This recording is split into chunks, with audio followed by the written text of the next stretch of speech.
Yo, let's get it. It's your boy King Supreme back at y'all with another live stream. Hit that like button if you haven't already. Man, let's get it, man. What time is it? What time? Okay, it's 2:37. It's about time to dive into this. Oh my goodness. Okay. Okay. We see how this is going right here. Oh, Crazy Goose, what's good? What's good with you? What's up with you? Abdallah. Abdallah Isa, what's up, man? Well, hit that like button soon as you slide through. I got some news for y'all, man. Mm-mm-mm. Most definitely, I got some news for you. Now, check this out. I took my live stream down earlier because YouTube been on some BS as usual, right? Um, the live stream that I did yesterday about the immigrants in Maryland and Virginia, they gave me a copyright strike for that, right? And you say, well, how do you get a copyright strike just for reacting to the damn video? Well, this is how they did it. I did the live stream, right, yesterday, and everything went smooth, right? I woke up this morning, I had an email from YouTube saying that my video with my live stream wouldn't be monetized, right? And it said because of it said that I used some copyrighted material. And then you know how when you go to your YouTube studio, they say you could take action on this. So what I did was I removed the segment. I just trimmed the whole segment out, right? And then 30 minutes later, the video got remonetized. Well, the live stream got remonetized. And then 2 hours later after that, YouTube sends me an email saying, oh, well, we removed your video and you got a copyright strike. What? How did I get a copyright strike when I just removed the segment out of the stream and they monetize it again? So just think about what I said. I wake up this morning around 5 o'clock. It tells me, hey, we can't monetize this because of something. I trimmed the segment out. 30 minutes later, once I trimmed the segment out, they remonetized it, right? 2 hours later, when I finished my live stream, I look at my email and I got a copyright strike. And I'm looking like, come on, man. Seriously? How do I get a copyright strike for something that I removed? Listen, I trimmed out the whole segment. They remonetized it, came back again and give me a copyright strike and removed the damn video. So it just shows you how YouTube, like, this is what I'm doing though, y'all. This is what I'm doing. I'm getting ready to I'm not gonna leave YouTube completely, but I'm sick of YouTube, bro. I'm sick of it. The fans are phonies. The fans switch up on you because they riding somebody else, Johnson. The YouTube be over policing the channel. Every time I do a video, it's getting a yellow sticker. Then I gotta appeal it just to get the green sticker back up. It's like YouTube been on some BS. Seriously, they are.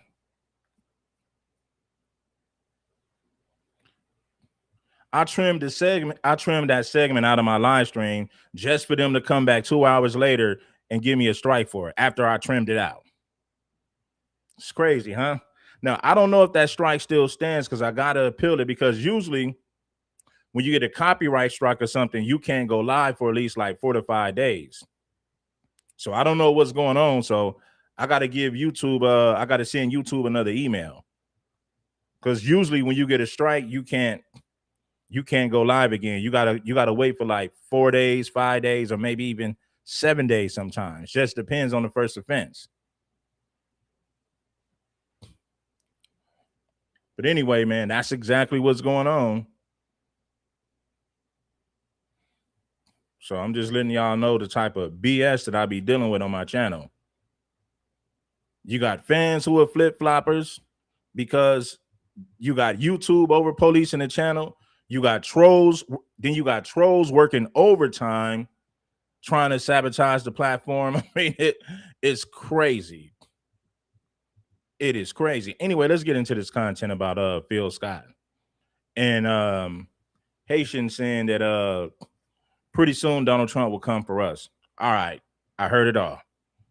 With ICE, a lot of different immigrant groups have started telling us that, oh, well, we need to come out there and help them and be a part of it and protest and march because we're next. And the first time we heard that actually was the Latino community. They were the very first ones that told us this, that we're next, until they finally discovered, wait a minute, Black Americans can't be deported? Yeah. And then you start noticing people start getting upset by that, literally getting upset that these people got to be dumb as a box of rocks to think that we can be deported.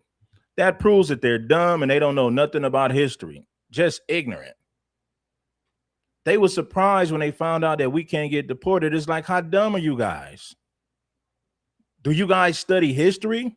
Do you ever read a damn book? Do you ever study the damn laws? Do you understand the history of the foundational Black American in this country? I mean, damn.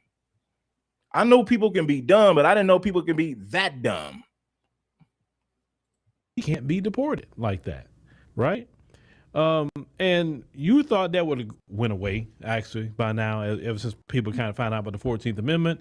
But no, it has not went away. It's not went away. So I want you to listen to this particular sister here. She's Haitian. And I want you to hear, what she's saying. And just she wanted to give us a warning what may happen to us as Black Americans. And another thing, what do you think going to happen once they are done with the so-called illegal immigrants? What do you think going to happen?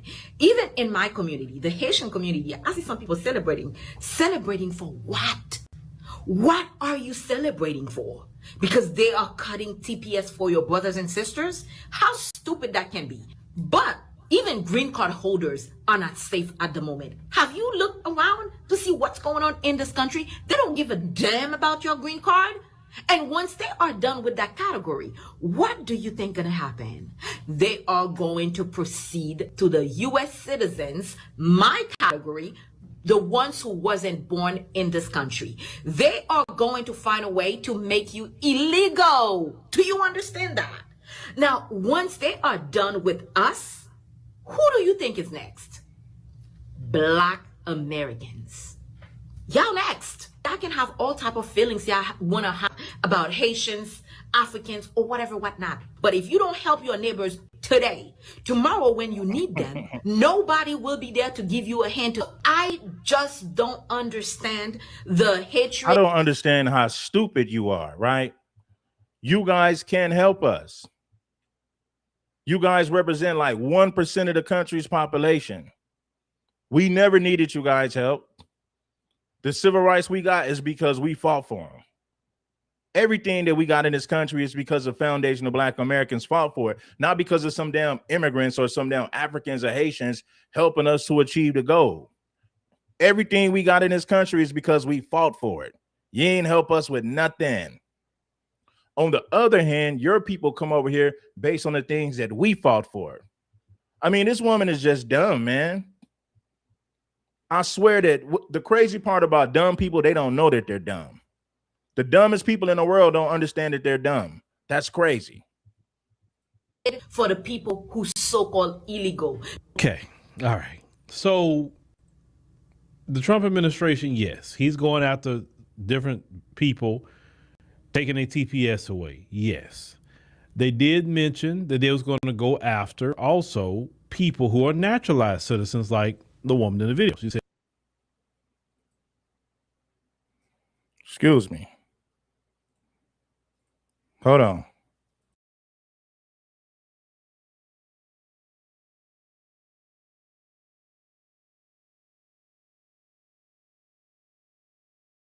That's the crazy part about dumb people. Dumb people don't know that they're dumb, and that's why they stay dumb. Like when you're dumb and don't know that you're dumb, that's a problem. That's a major problem. You know what I mean? Now, if you're dumb and you realize that you're dumb, then maybe you could fix the problem. But in my experience, most people that are dumb don't realize they're dumb, so they stay dumb. Right? Hold on one second.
All right.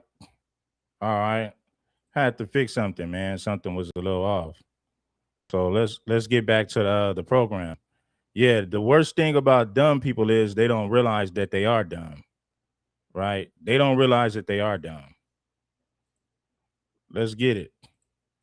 Since this situation happened with the TPS or when Trump got in office and he just started doing immigration enforcement with ICE, a lot of different immigrant groups have started telling us that, oh, well, we need to come out there and help them and be a part of it and protest and march because we're next. And the first time we heard that actually was the Latino community. They were the very first ones that told us this, that we're next, until they finally discovered, wait a minute, Black Americans can't be deported?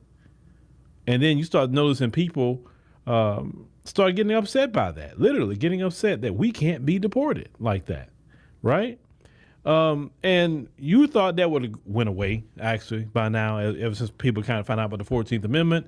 But no, it has not went away. It's not went away. So I want you to listen to this particular sister here. She's Haitian. And I want you to hear, what she's saying, and just she wanted to give us a warning what may happen to us as Black Americans. And another thing, what do you think going to happen once they are done with the so-called illegal immigrants? What do you think going to happen? Even in my community, the Haitian community, I see some people celebrating. Celebrating for what? What are you celebrating for? Because they are cutting TPS for your brothers and sisters? How stupid that can be. But even green card holders are not safe at the moment. Have you looked around to see what's going on in this country? They don't give a damn about your green card. And once they are done with that category, what do you think gonna happen? They are going to proceed to the U.S. citizens, my category, the ones who wasn't born in this country. They are going to find a way to make you illegal. Do you understand that? Now, once they are... You can't make foundational Black Americans illegal. Oh, man, it's like, I see why you got to cook these people sometimes. Man, I spend most of my time on the Latinos, but every now and then I got to roast some of these Haitians and Africans too. No, you guys want us to get deported, but it's not going to happen. That's what you want. You fantasize about us being deported. Done with us? Who do you think is next? Black Americans. Y'all next. I can have all type of feelings y'all want to have about Haitians, Africans, or whatever. Most foundational Black Americans don't live around Haitians unless you live in like South Florida, Springfield, Ohio, or maybe somewhere in New York. Most FBA people don't live around Haitians, so we don't wake up thinking about y'all every day. I promise you, I don't. Whatnot. But if you don't help your neighbors today, Tomorrow, when you need them, nobody will be there to give you a hand. I just don't understand the hatred for the people who so-called illegal. Okay. All right. So the Trump administration, yes, he's going after different people, taking their TPS away. Yes.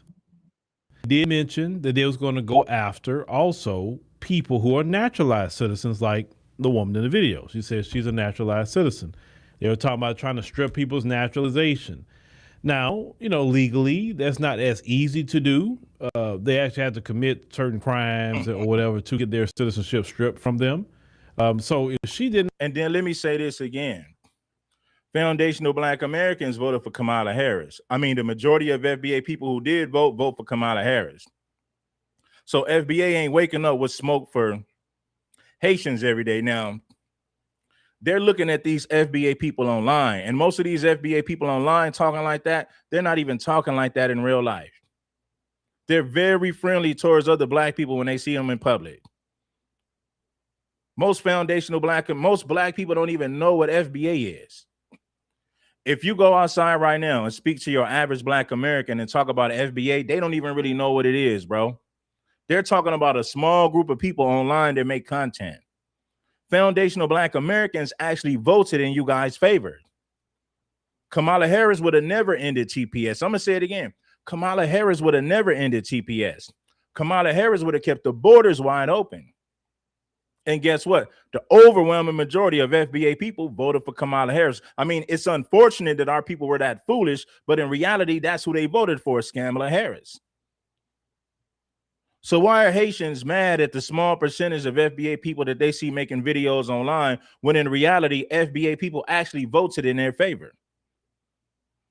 Not commit any kind of crimes or anything like that, then she has nothing to worry about with the Trump administration. They're not going to bother her because she's a citizen. Only if she did the offenses that can get you naturalization stripped away. Now, I wanted to make sure to look at it before I continued. And, if she did not lie on her application, if she didn't commit any, kind of like tax fraud or any kind of fraudulent activity, if she wasn't involved in no terror, if she was involved in any kind of, crimes against humanity, I mean, it had to be some things you would have to do to get denaturalized. So if she's just a good, upstanding citizen in America and didn't do anything wrong, then nobody can denaturalize her according to the law. President Trump can't just do whatever he wants to do. We still actually have a rule of law, even though it don't seem like it these days. So all that fear mongering she's doing.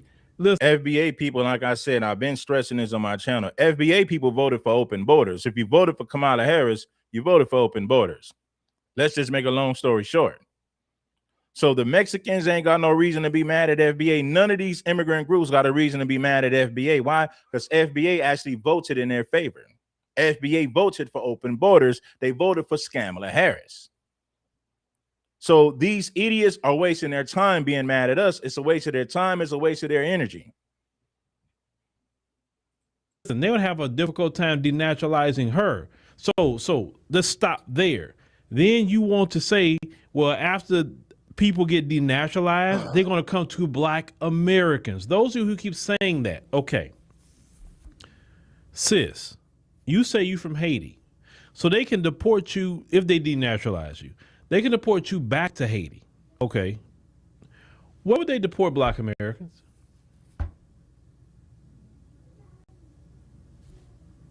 What would they deport us? That's number one.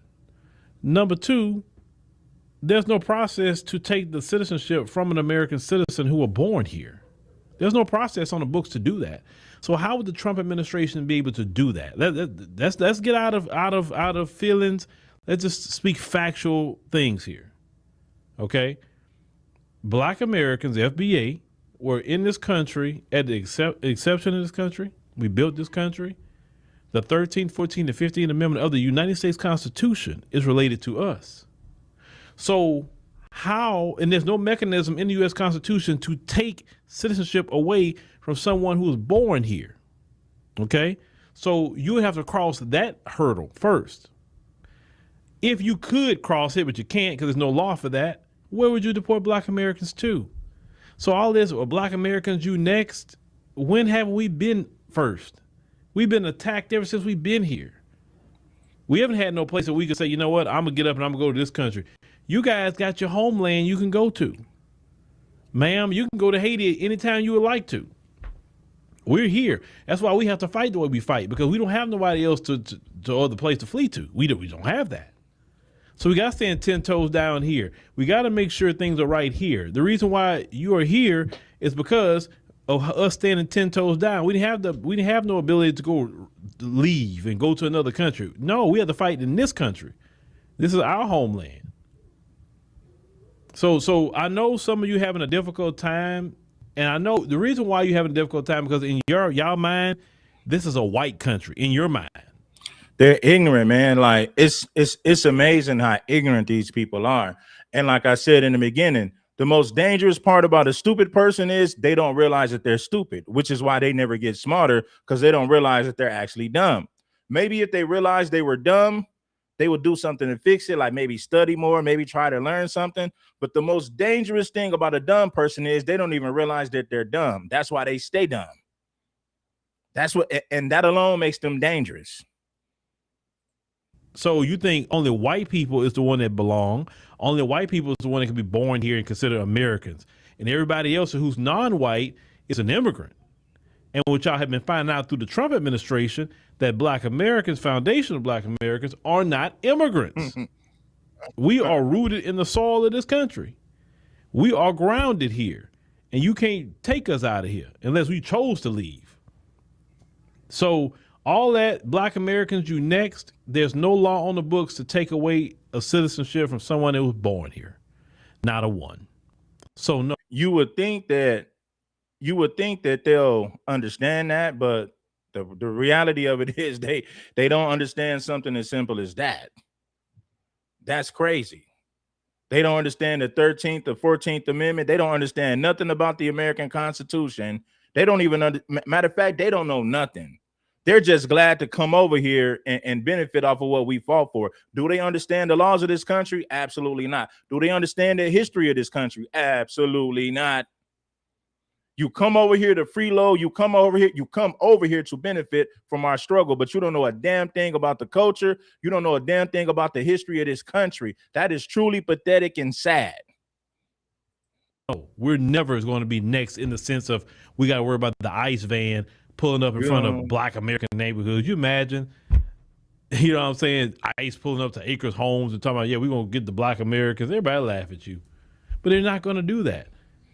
Immigration and customs enforcement. That's what ICE means. We're not immigrants. We've never been immigrants. That's it. The only time customs enforcement we may see is we try to bring something back from our vacation that we didn't know that we couldn't bring back, and say, hey, you can't bring that back here, or you meant to pay tax on that, or whatever. That's the only thing we got to deal with ICE is that. We'll deal with ICE in no other way. You know what I'm saying? So no. And here's the thing. There are people in your community like Chef Creole that voted for Trump. And I don't see that part of the conversation. Like throw FBAs out of it. Why? FBA, listen, man, FBAs, we help these people. They come over here and benefit off of everything we fought for. True indeed. We voted for Kamala Harris, which was dumb, but unfortunately FBA did. So to all you immigrant groups, you guys are able to come over here based on our struggles, our pains, based on everything that we fought for right here in the United States of America. So not only do you benefit from everything we fought for, we voted in your favor and we've been voting in your favor. What more do you want from us? We rolled the red carpet out for you guys, fought for things that you can just come over here and benefit without actually going through the struggle in this country. You can come over here and benefit from everything that we fought for, blood, sweat, and tears. And we continue to vote Democrat. We continue to vote for open borders. That benefits you guys. I mean, why are you mad at foundational Black Americans for what? Oh, because you see a small percentage of Black people making videos who claim to be FBA. But in reality, the overwhelming majority of us voted in your favor. You have no reason to be mad at foundational Black Americans whatsoever. It is dumb at this point. If you're going to be mad at somebody, be mad at the people that destroyed your homeland. Is the conversation not why do we have people in our community, our Haitian community, who are still voting for a party that's against your people? When you had that many people on TPS, nobody should have voted for Trump. People like yourself, who's a naturalized citizen and who can vote, and maybe you didn't vote for Trump. I'm not saying you did. I'm not even accusing you of doing that. I'm just speaking in general, like the people like Chef Creole that's in your community. Then he wants to get on TV complaining that his TPS workers are either getting picked up or they don't want to come to work because they're afraid the ICE van will get them. That's the conversation should be. The Chef Creoles in your community who voted for Trump, who was on day one said he was going to be having mass deportations. The man promised this. Why are y'all so shocked? Immigrants, why are you shocked? This man promised this stuff. Y'all didn't take him seriously. Y'all thought he was hee-hee-ha-haing about everything. Maybe in the future, you'll vote your interest. And your interest is candidates that's gonna stand up for your issue. And your issue is immigration. It's not our issue as FBA, but it's your issue. Because to be real, immigration don't benefit FBA. Don't. But it benefits people like yourself. So I understand why it's an issue for you. But no, that fear mongering, and let me tell you what the fear mongering is. Trying to get us to come out there and fight. That's the same thing Latinos did, the same thing the Asians did. Everybody trying to say, ooh, black people, stand with us now because they're going to come get you. No, you stand and fight. You stand and fight. Like we had to. We didn't go look. Listen, when we were fighting Bull Connor, we didn't look to none of y'all. We were fighting the Klan. We didn't look to nobody. We didn't look at where the Latinos at. Why they won't come help us with the Klan? Why they won't come help us with Bull Connor? No. That's what I'm saying. Like we never needed assistance from anybody because we understood that nobody was coming to help us. So we never expected for anyone to help us. So, but when people don't understand the history of this country, they say stupid things. We never depended on another group to help us to get something done. Never.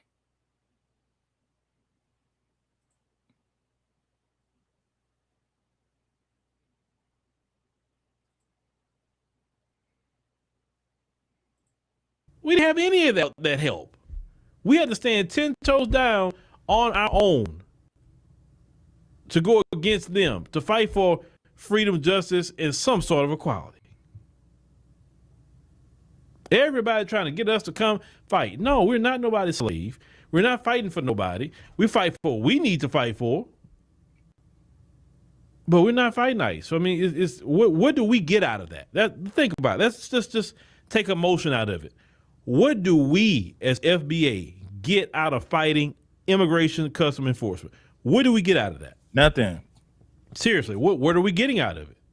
Listen, we're in the area of transactional relationships. Get by going fight ICE.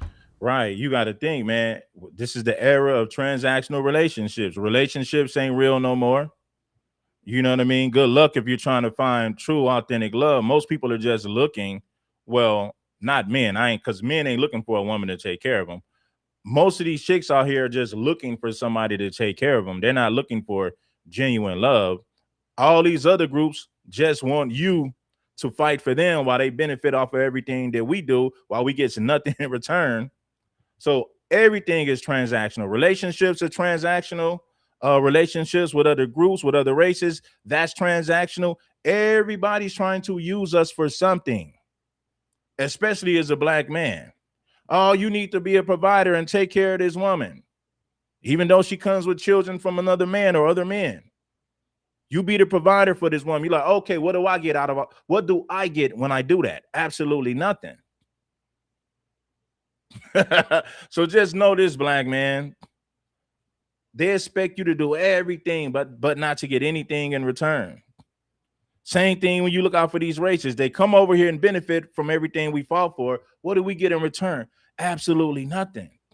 So you got to understand that everything is transactional. There's very few people in the world that's going to rock with you for genuine reasons. That's That's only a small percentage of people, a very small percentage at that. Relationships are not genuine anymore. Most people are just trying to get over on you, black man. They're trying to use you for what you can provide, but they're not rocking with you for genuine reasons. No matter what group is asking, what do we get? Because it sounds like it's a one-sided deal. You get us to fight ICE, you get to fall back and not fight them, you get to stay, you are protected. What do we get? Because if we go do that, we're getting beat up, we're getting shot at, they're going to try their new electric gloves they got, and you know they're going to be just holding people like they're causing all kind of heart attacks. Come on, you know they're going to do that. That's the worst thing you give them is that. What do we get out of it? That's the question. What do we get as FBA? From my side, we don't get a thing out of it. A thing. So these one-sided relationships. And when I say this to you ladies, if you look pretty enough, somebody gonna take care of you. So relationships ain't transactional for women. If a woman look good enough, somebody's gonna buy her a drink at the bar. Somebody's gonna try to rescue her to make her life easier if she looks good enough, right? So people give women. All women got to do is be submissive and agreeable and be beautiful. And your life would be a whole lot easier. Matter of fact, your life would be easy. The things that men require from women don't cost money, but everything that women in the whole world ask of black men, it all costs money. Think about that, fellas. Everything that people want from us, it costs money. The things that we require for women don't cost a damn dime. So I just want you to know, black man, most of your relationships will be transactional. You might have your exception to the rule here and there, but please believe you can take it to the bank. I'm not telling you no lies. I'm telling you what I know. I'm not telling you what I think or feel. But anyway, like I said, man, these illegal immigrants done lost their damn mind. These tethers done lost their damn mind.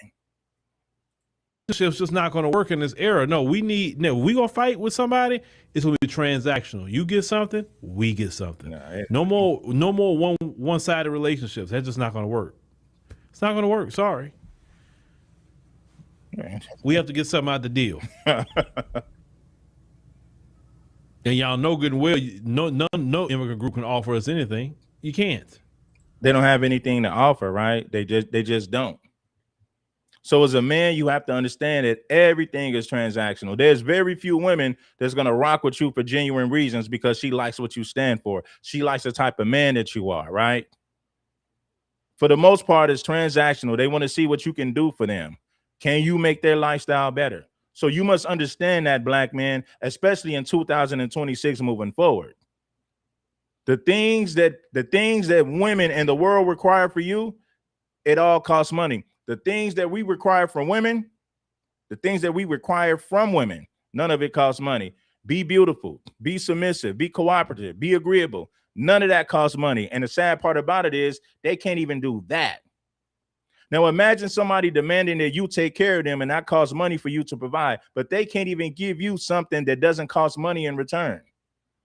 She's not submissive. She's not cooperative. She's not agreeable. She's pretty damn combative and mouthy. She can't even do things that don't cost money, but she's going to demand that you be some damn provider.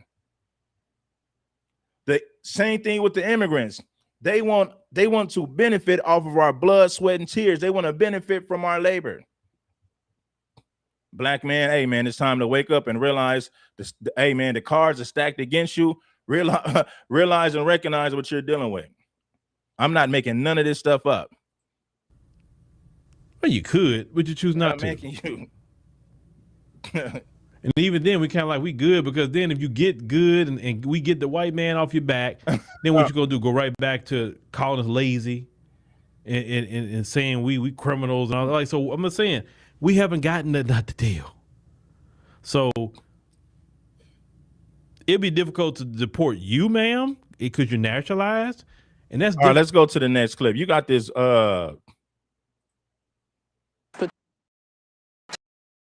business is almost going to be non-existent. On Sunday, officers made an immigration arrest outside one of his restaurants. What would you say to the This Negro I'm about to show is now crying because he about to lose all his stuff because he ain't got no workers because his punk ass voted for Trump. Rolling. I voted for Donald Trump. The Chef Creole restaurant in Miami's Little Haiti neighborhood is typically bustling with customers. Not today. People are scared.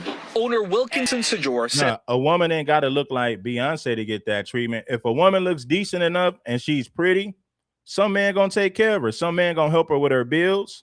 He gonna buy her a drink at the club. He gonna buy her a drink at the bar. You know, if a woman looks pretty and she's halfway agreeable, a man will support her financially. So a woman's job is a whole lot easier than a man.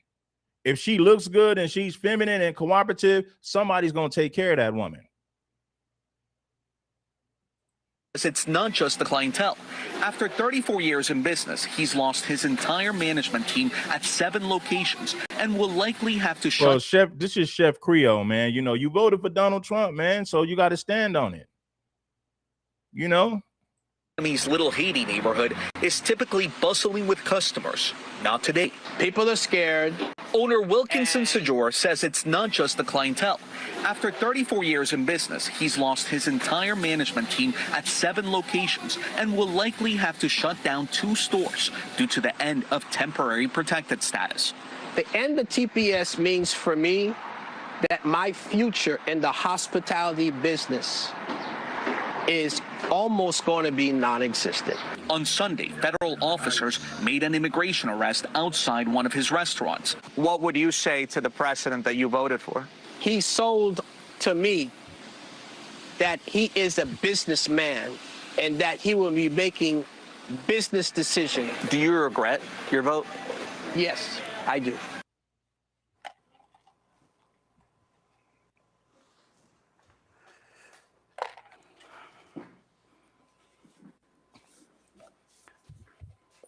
Look at Swollen Rolling. I told y'all I'm trying not to cuss. So look at Swollen Rolling, rolling, rolling. I'm going to give y'all 10 seconds to turn y'all TV down so y'all ain't got to hear what I'm about to say. So I'm going to give y'all a countdown. 10, 9, 8, 7, 6, 5. Donald Trump say Haitians in Ohio. This punk ass Negro, your bitch ass, watch Donald Trump say Haitians in Ohio were eating cats and dogs. Donald Trump wasn't the only one saying that. People who live in Ohio were saying that. You got local residents. Donald Trump was just repeating what the people in Ohio were saying. But of course, Donald Trump has a big name, so you're going to say he said it. No, he was just repeating what the people in Springfield, Ohio were saying. There was white people saying it. There was black people saying it. They're eating the dogs. They're eating the pets. They're eating your cats. They denigrated them people. They demanded they actually leave. J.D. Vance and Trump, he did it in a debate. It got debunked. It was a lie. A white woman started and got her dog back, and the whole thing started. And a business in Little Haiti, Florida, supported the son of a bitch who trash your customers. I hope your ass lose every damn restaurant. I hope your ass go bankrupt. You got to be the dumbest son of a bitch to literally vote against your own economic interest. I will vote for Donald Trump. I will vote for Donald Trump. I will vote for Donald Trump. Donald Trump, we love you. Donald Trump, we love you. And remember the Latino lady? She said, Donald Trump tricked us. Donald Trump he tricked us. Nah, he didn't trick you. He told you he was going to deport people when he got in office. That same lady, they were saying, Donald Trump, we love you. We love you. When Donald Trump started deporting all them damn Latinos, Donald Trump, he tricked us. He tricked us. I hate you. Let me tell you. I thought he was gonna be great for business. Great for your business, stupid ass.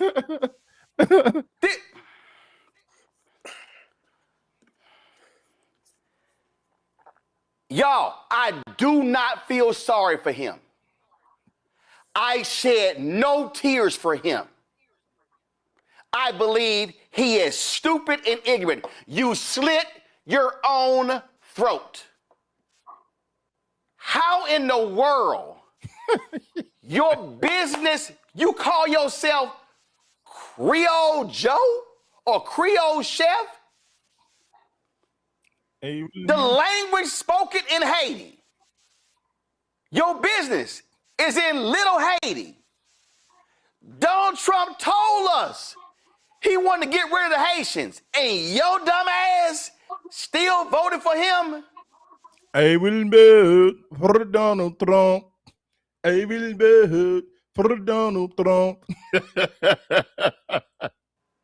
Man, take your punk ass on. Candace, go ahead. And this is what we call piercing the veil of privilege. And both of those gentlemen found out, I wouldn't even say the hard Shout out to Desmond Hill for the Cash App. Shout out to Trina for the Cash App as well. I appreciate everybody who is supporting the damn platform. way, because as you said, they knew that that was coming. So why did they vote against? They voted for financial interests and against human interests. And this is a man who we know how he handles businesses. We know that his businesses fail. So why are they all buying into this whole idea that let me vote for Trump because he is a good businessman? We've got decades of records showing that he is not a good businessman. I feel sorry for them there.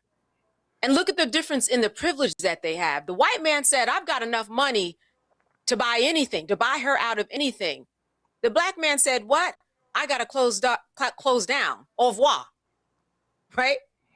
So two differences in terms of how they voted, what they both thought was going to be, but look at how it played out differently for them. That white man's going to fight it all the way to court. He's got the money. He's ready to pick up his soon-to-be wife, who he said was his driver, right? He can't see. But with the black man, his business is going to close. But both of them got the exact same lesson. And the lesson is, I will for Donald Trump. I will vote for Donald Trump. I will vote for Donald Trump. don't vote for Trump. I mean, y'all, how dumb can you be, Michael? The man insulted your heritage, insulted your customer base, and your ass, yeah, I'm gonna go ahead and put that Klan hood on. I'm gonna go ahead and vote for that Klansman. Oh yeah, I'm gonna go ahead, cause he a great businessman. Oh, you mean the dude who bankrupted? Do you know how dumb your ass got to be to go broke with a casino? Y'all, all the casino is legal.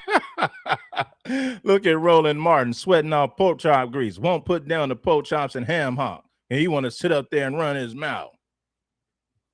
Oh, swollen, rolling, sitting up there sweating off pork chop grease in his beard. Legalized theft. And you got to be really awful to go bankrupt multiple times with casinos. You bought that bullshit Apprentice from Jeff Zucker and NBC where y'all portrayed Trump as a great businessman. Yo, dumb, he didn't even write his own book, The Art of a Deal. He has been a fraud. He has been awful. I mean, Barbara Walters exposed his ass. Make sure y'all hit the like button if you haven't already. Swollen Rolling is going in on Chef Creole. Chef Creole, you're an idiot. You're a dummy. I guess he felt like, I don't know what he was thinking, so I ain't even gonna pretend like I knew. But okay, fine. Let's say you actually believe he's a great businessman, Michael. Michael, how can you call him a great businessman and your ass is about to lose your business voting for his ass? And he don't care about your ass. Trump ain't coming to his restaurant, ain't sending nobody there. Now he's sending the Venezuelans, he's sending the Haitians, all them dumbass Cubans. He like, yeah, y'all gone too. All them food, Latinos for Trump, Latinos for Trump, Latinos for Trump, Latinos for Trump. And then 6 months later, oh my God, I can't believe he's doing this. Oh, all them assalamu alaikum Muslims sitting here voting for him against Kamala Harris, and they in Dearborn, Michigan, praying 5 times to Allah, going, oh my God, we didn't see it. We told you dumbasses. What this crazy deranged white racist is exactly who he is. What the hell were y'all thinking? Well, Roland, there's a few things here. We gonna come back to that. Hey, will move. Donald Trump. Donald Trump. Donald Trump, we love you. Donald Trump, we love you. And then right after that, she said, Donald Trump tricked us. He tricked us. No, he didn't. Watch Donald this. Trump his Las Vegas, and he hit all his usual talking Watch, you're going to see this lady right here celebrating Donald J. Trump, worshiping the ground that he walks on. points, including his claim that Hispanics love him, despite his views on immigration. He pulled a woman from the audience to prove his point. But I've been on, there it is. Come here, let me have that, come here.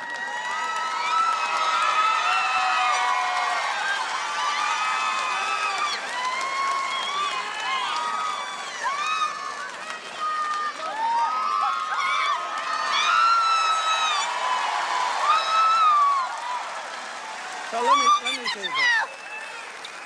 Where are you from? I'm from Colombia. Colombia. I'm Hispanic. And is this a setup? Did I ever meet you before?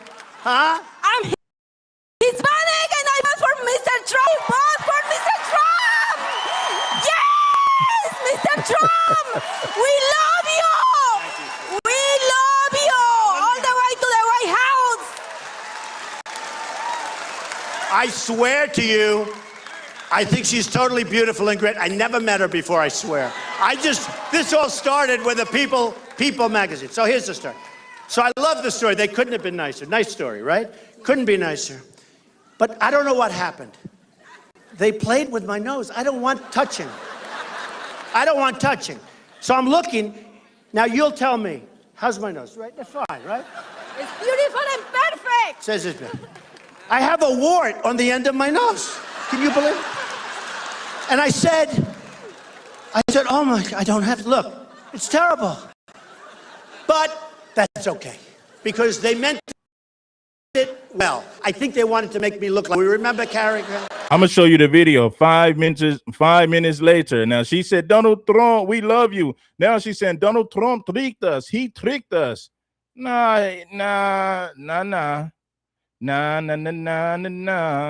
He ain't trick you. Watch this. I'm going to add that to the queue, and you're going to see her yelling, pissed off about it. He tricked us, Donald Trump. He tricked us. Nah, he didn't trick you. You voted. Able vote. To you. I vote for Mr. Trump. We vote for Mr. Trump. Yes, vote for Mr. Trump. Yes, Mr. Trump. We love you. We love you.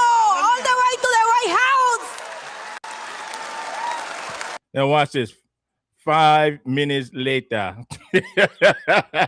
5 minutes later.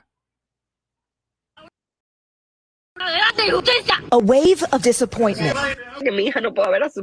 One of President Donald Trump's most loyal voting blocs, Cuban and Venezuelan immigrants.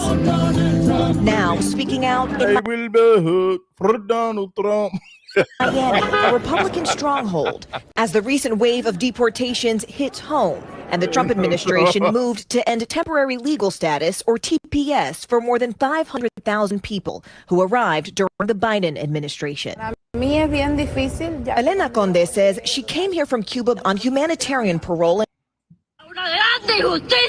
A wave of disappointment. A wave of disappointment. One of President Donald Trump's most loyal voting Cuban and immigrants. Speaking out in Miami, a Republican stronghold, as the recitations hit home and the Trump administration moved to end temporary legal status, or TPS, for more than a wave of disappointment. A wave of He said this is injustice. Now, what do you mean is injustice? Donald Trump told you, hey, you know, when I get in, I'm going to deport all you illegals and send you back home, right? So how you going to turn around? How you going to turn around and cry injustice now? That's crazy. Hey, Donald Trump.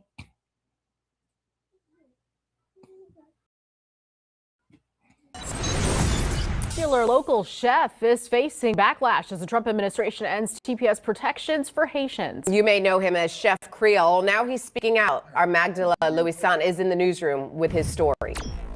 Sanella and JC, Chef Creole owner Wilkinson Sejour has been open about how the loss of Haitian TPS workers is already affecting his restaurants. But after revealing he voted for President Donald Trump, Sejour is now facing backlash, and he's talking about it. I understand that right now this is a very sensitive time for our community. Wilkinson Sejour, the Haitian-American owner of Chef Creole, speaks with Local 10 after revealing to another network he voted for President Donald Trump. Now he's facing criticism as the Trump administration moves to end TPS for hundreds of thousands of Haitians. I was given the impression, like everyone else, him being a business person, that he understands how business is conducted and how he's able to grow and make businesses more. Sejour tells Local 10 7 Haitian TPS holders on his management staff right after a federal judge this week cleared the way for the end of TPS protections for about 350,000 Haitians. He says he's now feeling the backlash for his vote and for speaking publicly about it. I've employed over 500 people, since the conception of our business. So again, it's terrible what's going on, and it's also terrible this disappointment that is being expressed on social media because of the decision that I've made to reveal my personal choice of candidate. Sejour tells Local 10 he regrets that choice. I can't support a candidate that is having this ripple negative effect on our community, on our economy. He also explains the lesson he's learned. Business decisions should also consider the impact on the community. And I also want our community to understand also, us making decisions, we make decisions based on it being beneficial, not just to our business, but to our community. Sejour maintains he cannot continue with his plans to expand. We're live in the news. All right, there we go. I will vote for Donald Trump. I will vote for Donald Trump. For Donald Trump. This temporary protected status ended for hundreds of thousands of Haitians right now living in the United States. And communities are already starting to feel the effects. Local 10's Magdala Louisan live in Little Haiti with details on this. Magdala. Yeah, Louis, tonight we are hearing from restaurant owners, specifically the owner of Chef Creole, who tells us that he lost 4 employees who were TPS holders. Wilkinson Sejour is the owner and chef behind the Haitian restaurant Chef Creole. He tells Local 10 4 employees quit since their work permits expired under the end of Haitian TPS. They say, boss, the way this administration is doing business, they don't care about the rule of law. They just care about their agenda. And I'm not going to be embarrassed. I'm not going to be looking like a criminal in front of people. It's very embarrassing. So they're out of here. They're gone. It's been a few days since more than 300,000 Haitian nationals lost their legal right to live and work in the United States. Now they face possible deportation to a country still grappling with widespread gang violence. How you get sent back to a country where the American embassy is saying, do not go over there. Archbishop of Miami Thomas went back from Washington, D.C., where he lobbied, trying to convince senators to pass a House bill that would extend TPS protections for Haitian nationals for 3 more years. They were not very optimistic about the possibilities of the Senate passing the bill that was referred to them from the House. But I told them, I said, listen, that bill that came out of House of Representatives on a discharge petition was a minor miracle, and we're here to ask them to help make a major miracle. While Wensky continues to push for a legislative solution, Chef Creole is already preparing for an impact. My cost of labor is supposed to be at 23.5%. Now it's going to go maybe the 27%, maybe 28%. So my net profit's going to be smaller. How am I going to mitigate that? My prices on my goods are going to have to go up. So everyone is going to feel it. And Chef Creole mentioned to us that he owns about 7 restaurants across Miami. He was thinking about opening 2 more, but because of this now, he's decided to table this idea. We're live in Little Haiti. I'm Magdala Luisan, Local 10. All right, so there you go, man. You know?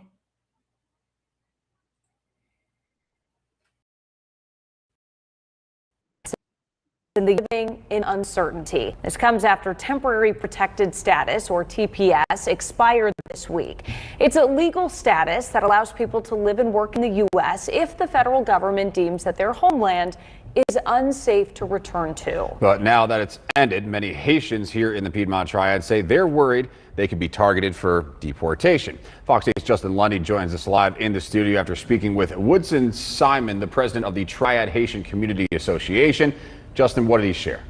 Simon says while he has U.S. citizenship, he has friends and family members that have lost their jobs as recently as this week, which has led to fear among the Haitian community. Going back to Haiti right now, it's not going to be options. Haiti is not safe at this point. Uncertainty over where to go. Woodson Simon says while he has U.S. citizenship, many of his Haitian neighbors in the Piedmont Triad fear they'll be deported after temporary protected status ended. A lot of places like local churches, less people start coming because they don't want ICE to pop up. Simon is the president of the Triad Haitian Community Association. While he and many Haitian immigrants don't believe their homeland is safe, according to the U.S. Citizenship and Immigration Services, former Secretary of Homeland Security Kristi Noem determined that Haiti no longer met the conditions for designation for temporary protected status.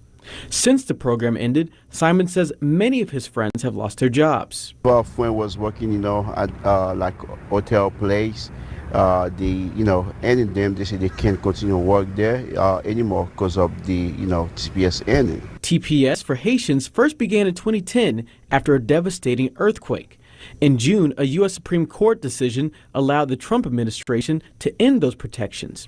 Now, local immigration attorneys say the best option is to seek legal counsel. And see that since being here and living here in the United States, have their facts changed? Have they got married to a U.S. citizen? Have they been a victim of a crime? Are there other now immigration options available for them that they can now apply for to obtain status?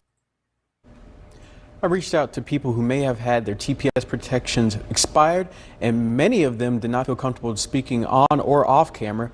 They're simply too. So it's just like now, it's just, yeah, man, it's just time to go, man. There's nothing you could do to stay. You just gotta get with the program. I know it sucks, but your people voted for this, right?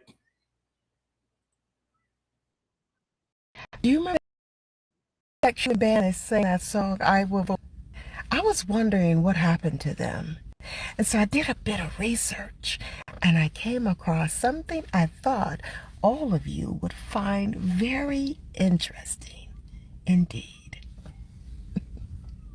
Hold on a minute. Let me get it for you, okay? And when you're done watching it, I will vote for Donald Trump. Jump in my comments and tell me what you think. I really want to know. I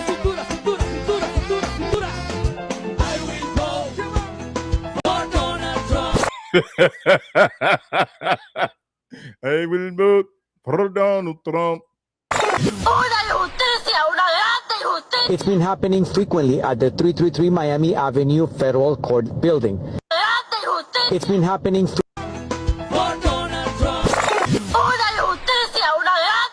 It's been happening frequently at the 333 Miami Avenue Federal Court building. Janet Correa's husband was detained this week. According to her immigration lawyer, he has already been placed on expedite removal.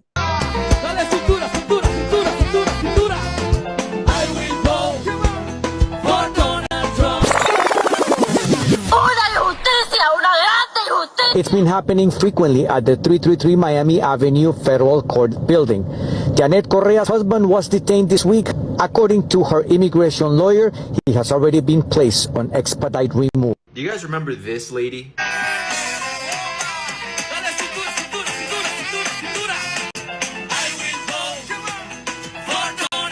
Well, I'm trying not to laugh. Then she said, Donald Trump tricked us. He tricked us. Nah, Donald Trump didn't trick you. He told you what it was. He told you what it was in the beginning. He had no hidden agenda. He told everybody he was going to make mass deportation his top priority the second that he got in office. This is her now.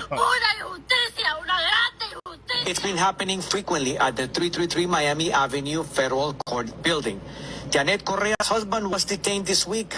According to her immigration lawyer, he has already been placed on expedite removal.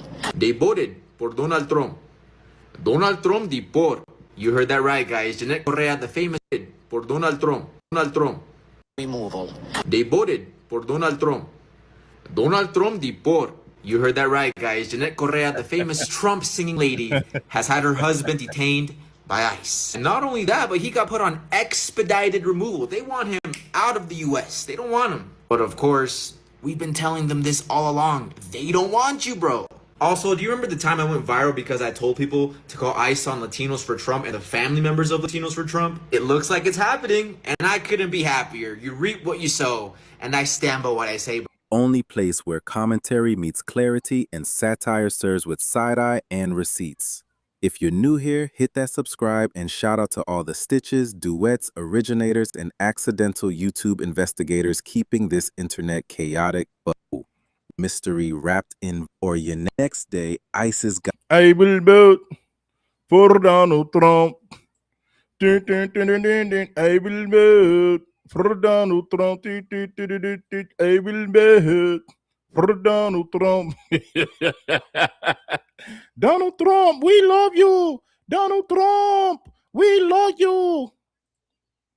Now, I want y'all to hear, I think this is OG TV 45, something like that, man. I had the video. Where you at, OG?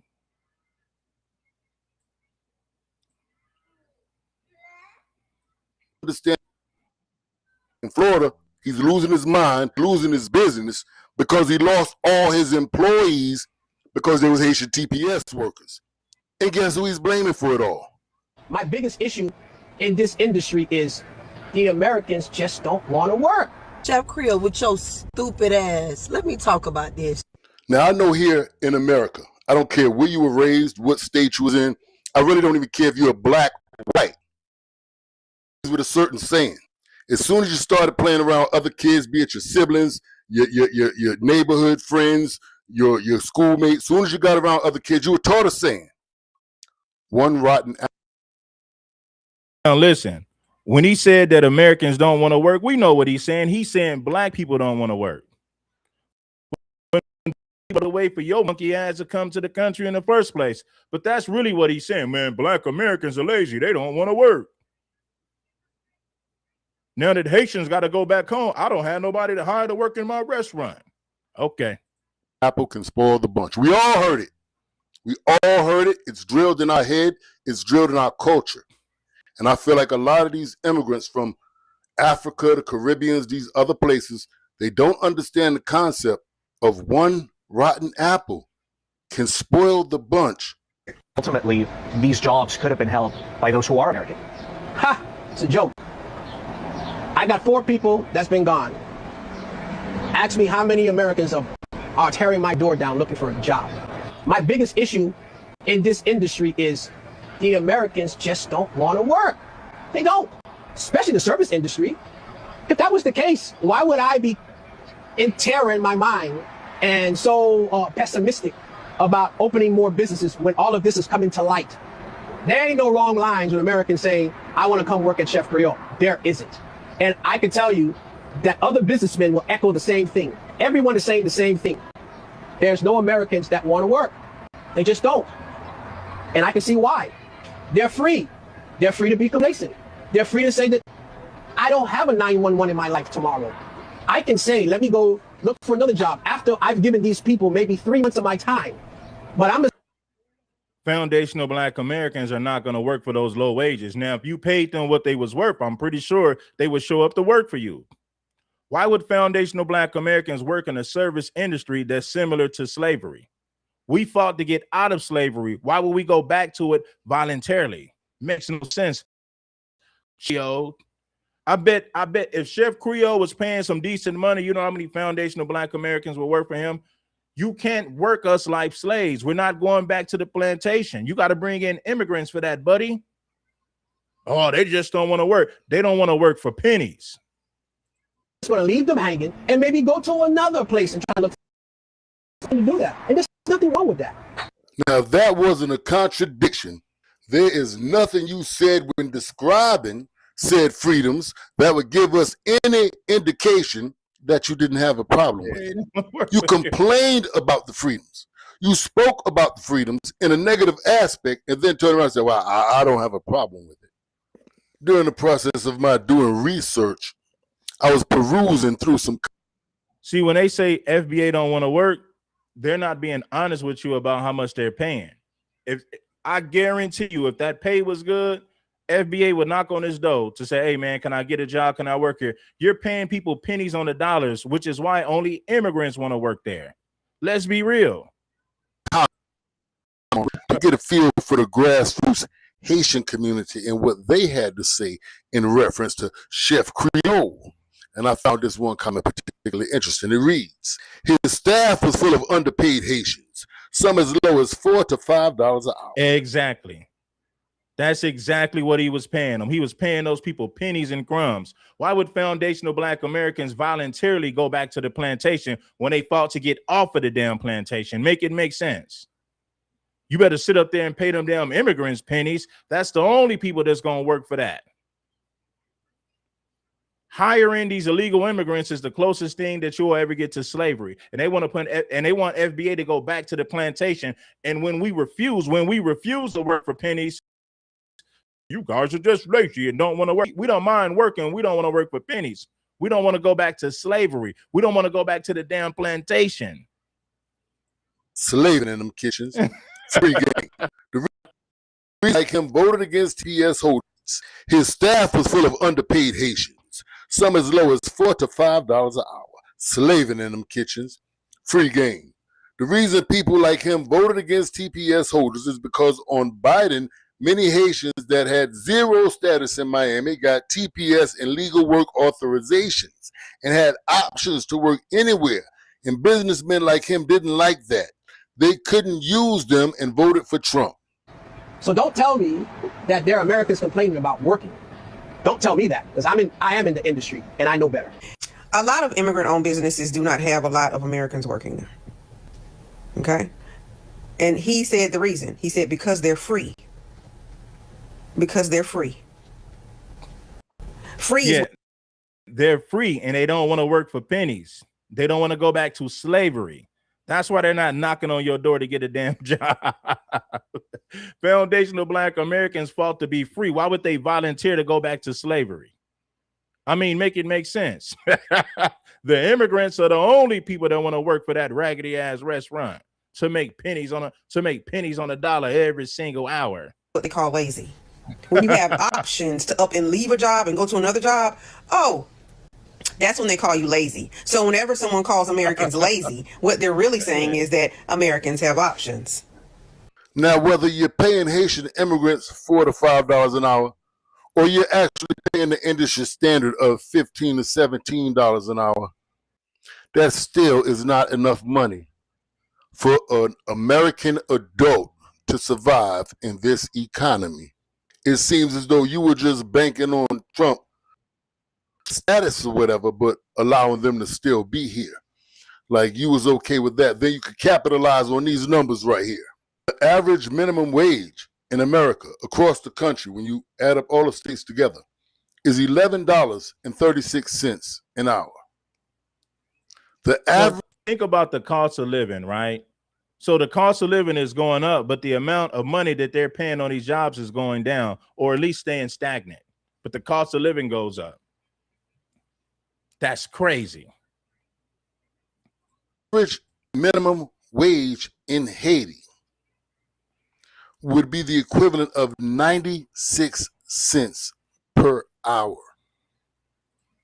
That $11. He can give those Haitians $5 an hour. Hell, he can give them $8. Listen, he's giving those Haitians $6 an hour. Of course, they're going to show up in large numbers to work because it's more money than they was making in Haiti. But to a foundational Black American, that's slavery. There's a difference in our mentality. You can't expect for a foundational Black American to work for the same amount that a damn Haitian immigrant would work for. Haitians are, listen, they're satisfied with making any type of money because it's better than being in Haiti. Foundational Black Americans, oh, hell no, man, that's slavery. I ain't finna work for that fool. $36 is $1,472 in Haiti. In Haitian terms, it would be called 125 of those gourdes, or whatever the name of their currency is, but it's 125 gourdes an hour is their average minimum wage. That's 96 cents. So it's not a stretch of the imagination to believe that Chef Creole was down there paying folks $4 or $5 an hour, because it's easy to say, I know that you just got here. You're illegal. This is 5 times what you was getting in Haiti. Exactly. This is way more than you was making in Haiti. So you ain't got the room to complain. So they gonna work for that $7 an hour. It's way more than they was getting in Haiti. And the government might give them some assistance, food stamps, you know what I mean? Some little housing and whatever. So hell yeah, they're gonna take that $7 an hour. Why would a foundational Black American work for that? You might as well go back to slavery if you're gonna work for those pennies. But then turn around and call us lazy because we don't want to go back to slavery, because that's exactly what it is. That's it, because it's easy to say, I know that you just got here. You're illegal. This is 5 times what you was getting in Haiti. That's an easy sell. $5 an hour is 5 times what you was getting in Haiti. Not only that, imagine the ones who are out there in these other places getting $20 an hour or $25 an hour. And you tell them they got to go back to somewhere where the minimum wage is $96 an hour. And you think that there's no need to put an ankle monitor on them? Man, them niggas finna run like Jesse Owens. This is why a lot of Black Americans feel like they don't give a damn about mass deportations. They're not standing in the gap. They are not, rallying and advocating for immigrants because of immigrants like him. The saying is, one bad apple can spoil the bunch. Is Chef Creole the man who says Americans are too lazy to work? Nothing more than a mere TPS pimp? Should America have been protecting? And think about it. He was pimping his own people. This dude was pimping his own people. He knew those people were desperate. He knew they didn't have papers. He knew they were here on TPS status, so they're willing to take anything they can get. So take advantage of the fact that they're desperate. He took full advantage of the fact that they were non-citizens and illegals. Chef Creole was pimping his own people, slavery, working them for pennies on a dollar. Yeah. Those Haitian citizens temporarily from people like Chef Creole. Is this common in the immigrant community? For quite some time, we've been thinking that, these other immigrants only hire their own people because they're actually prejudiced against us and they don't want to let us work there. What if it's deeper than that? What if all this time they've been hiring their own people because they could take advantage of them? Remember, majority of these criminal organizations came over here taking advantage of their own people first. The mob shaking down their businesses from back in their own country and things of that nature. Listen, the Mexicans do the same thing. When they hire those Mexicans, they pimp their people. They know they can get their people to work for pennies, and you can get a whole lot of them to do that same job. So why would he hire Americans? Let's be real. Chef Creole don't want to hire no Americans at his job because he would have to pay them real money. Why would he hire Americans when he can hire illegals to work for pennies? So Chef Creole was pimping his own people. He took full advantage of the fact that they're illegal. He took full advantage of the fact that they'll work for pennies, which is the closest thing that you will ever get to slavery. Come on, homie. I know what it is. I'm from Los Angeles, California. I understand how these jobs and these employers take advantage of these illegals who are willing to work for pennies. Trust and believe, I understand that to the fullest. It looks as though the people of Haiti think that Chef Creole is one of those people. At some point in time, you're going to have to start holding your bad apples accountable and taking all your anger and your frustration out on them instead of getting mad at the people who don't want no rotten ass bad apple in their bunch. Ladies, why look like this when you can look like this? Be confident, look amazing. You go with the new Haitian ankle monitor covers. And ladies and gentlemen, they are going fast. With your style.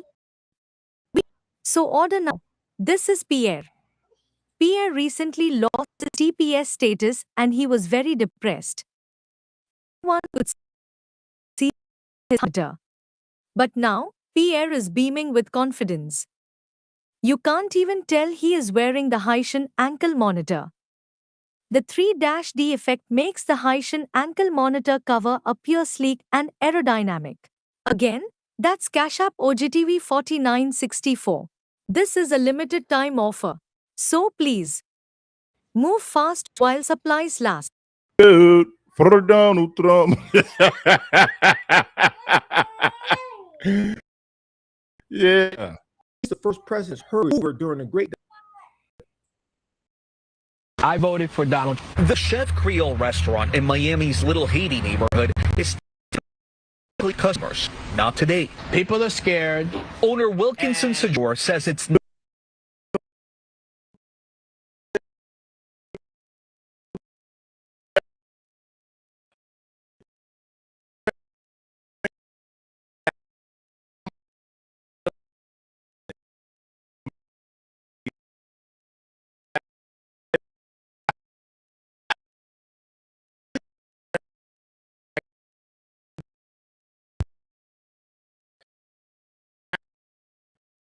not just the clientele. After 34 years in business, he's lost his entire management team at 7. He likely have to shut down 2 stores due to the end of temporary protected status. The end of TPS means for me that my future in the hospitality business is almost going to be nothing. On Sunday, man outside one of his restaurants. What would you say to the president that you voted for? He sold to me that he is a business and that he was making business decisions. Do you regret your vote? Yes, I do.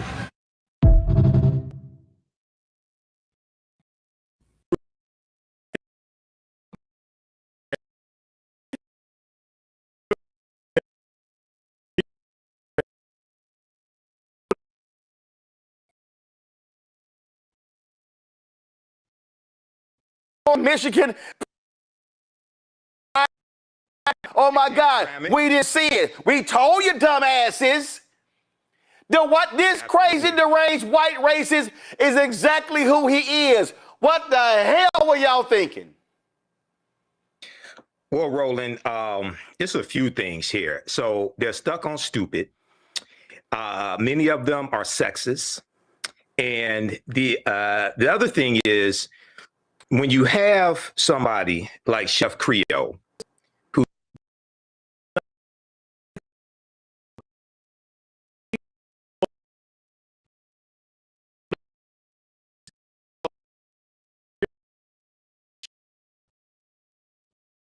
says he thought Donald Trump was a good businessman. Donald Trump is the king of the grift. His net worth has increased $2.2 billion approximately based upon documents that he provided, based upon reporting. It could be a lot more than that. Businessman grifting for himself, not to help other people, not to help you. And before the election, if you look at reporting from Reuters, you look at reporting from CNBC, they said that Donald Trump, they analyzed Donald Trump's economic plan and Kamala Harris. They said Donald Trump would increase the national deficit. They said Donald Trump would drastically hurt the economy because of his immigration plans. Because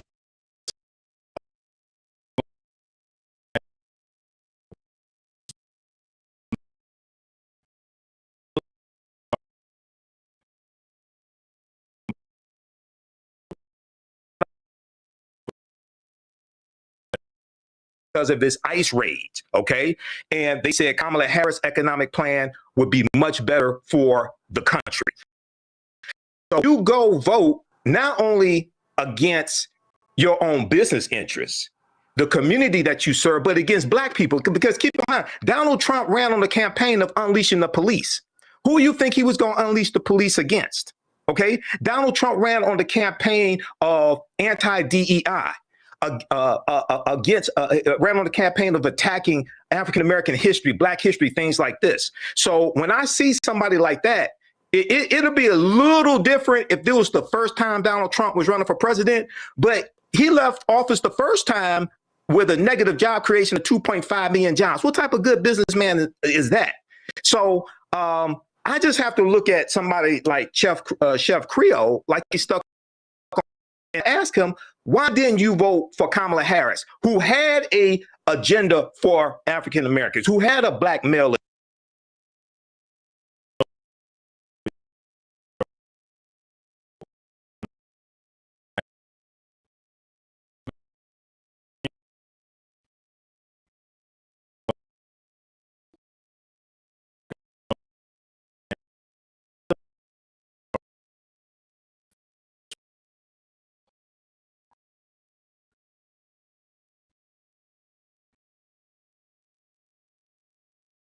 agenda, whose policies were much better? Why didn't you vote for her? Well, clearly, Matt, the little chef did not recall this clip that went around. Well, the new book is entitled Surviving at the Top. There are many people who would say failing at the top. I hope the general public understands how inherently dishonest the press in this country is. As a member of the press, let me try to clear up some of the things which you say are untrue. The book. My bankers and I worked out a terrific deal. However, I see the deal as a great victory, and eventually the rest of the world will too.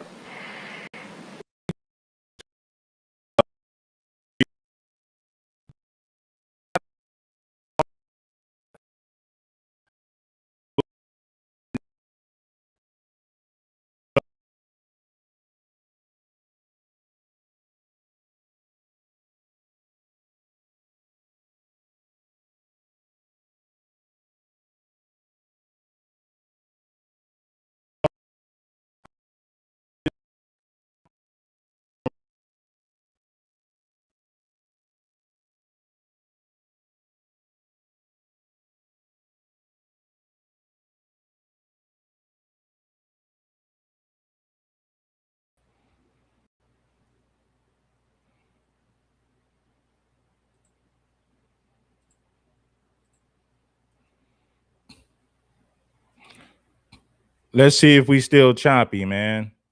Let me know, man, if we still sound choppy, because let me see if this works right here, you guys. Hold on.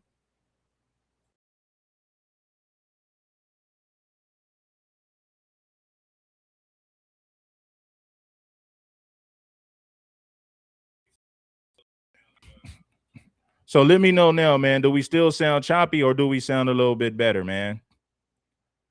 Is the stream sounding better, or is it choppy? Because they flagged my other stream. The stream that I did yesterday, they flagged it, bro. Yeah, they flagged it, homie. You know what I'm saying? Gave me a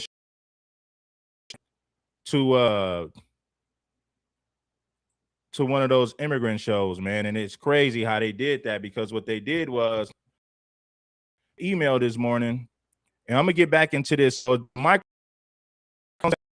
as long as the microphone sounds better, okay. Now what they did, I'm gonna make it brief, and we're gonna get right back into it. The stream that I did yesterday about the and the raise in Virginia and Maryland, they sent me an email this morning. They sent me an email this morning saying that oh, we can't monetize this. And I said, okay. So I reviewed the actions. I removed the segment that they asked me to remove. I removed it, and 30 minutes later, they monetized the live stream again. Once I removed the segment. 2 hours after that, they gave me a strike for the same live stream, and I removed the segment. It's like, hold on. You guys asked me to fix the problem. I removed the whole segment from the live stream, and they still turned around and gave me a copyright strike 2 hours later. So what I'm doing right now, I'm trying my best to appeal this nonsense. Let's get it.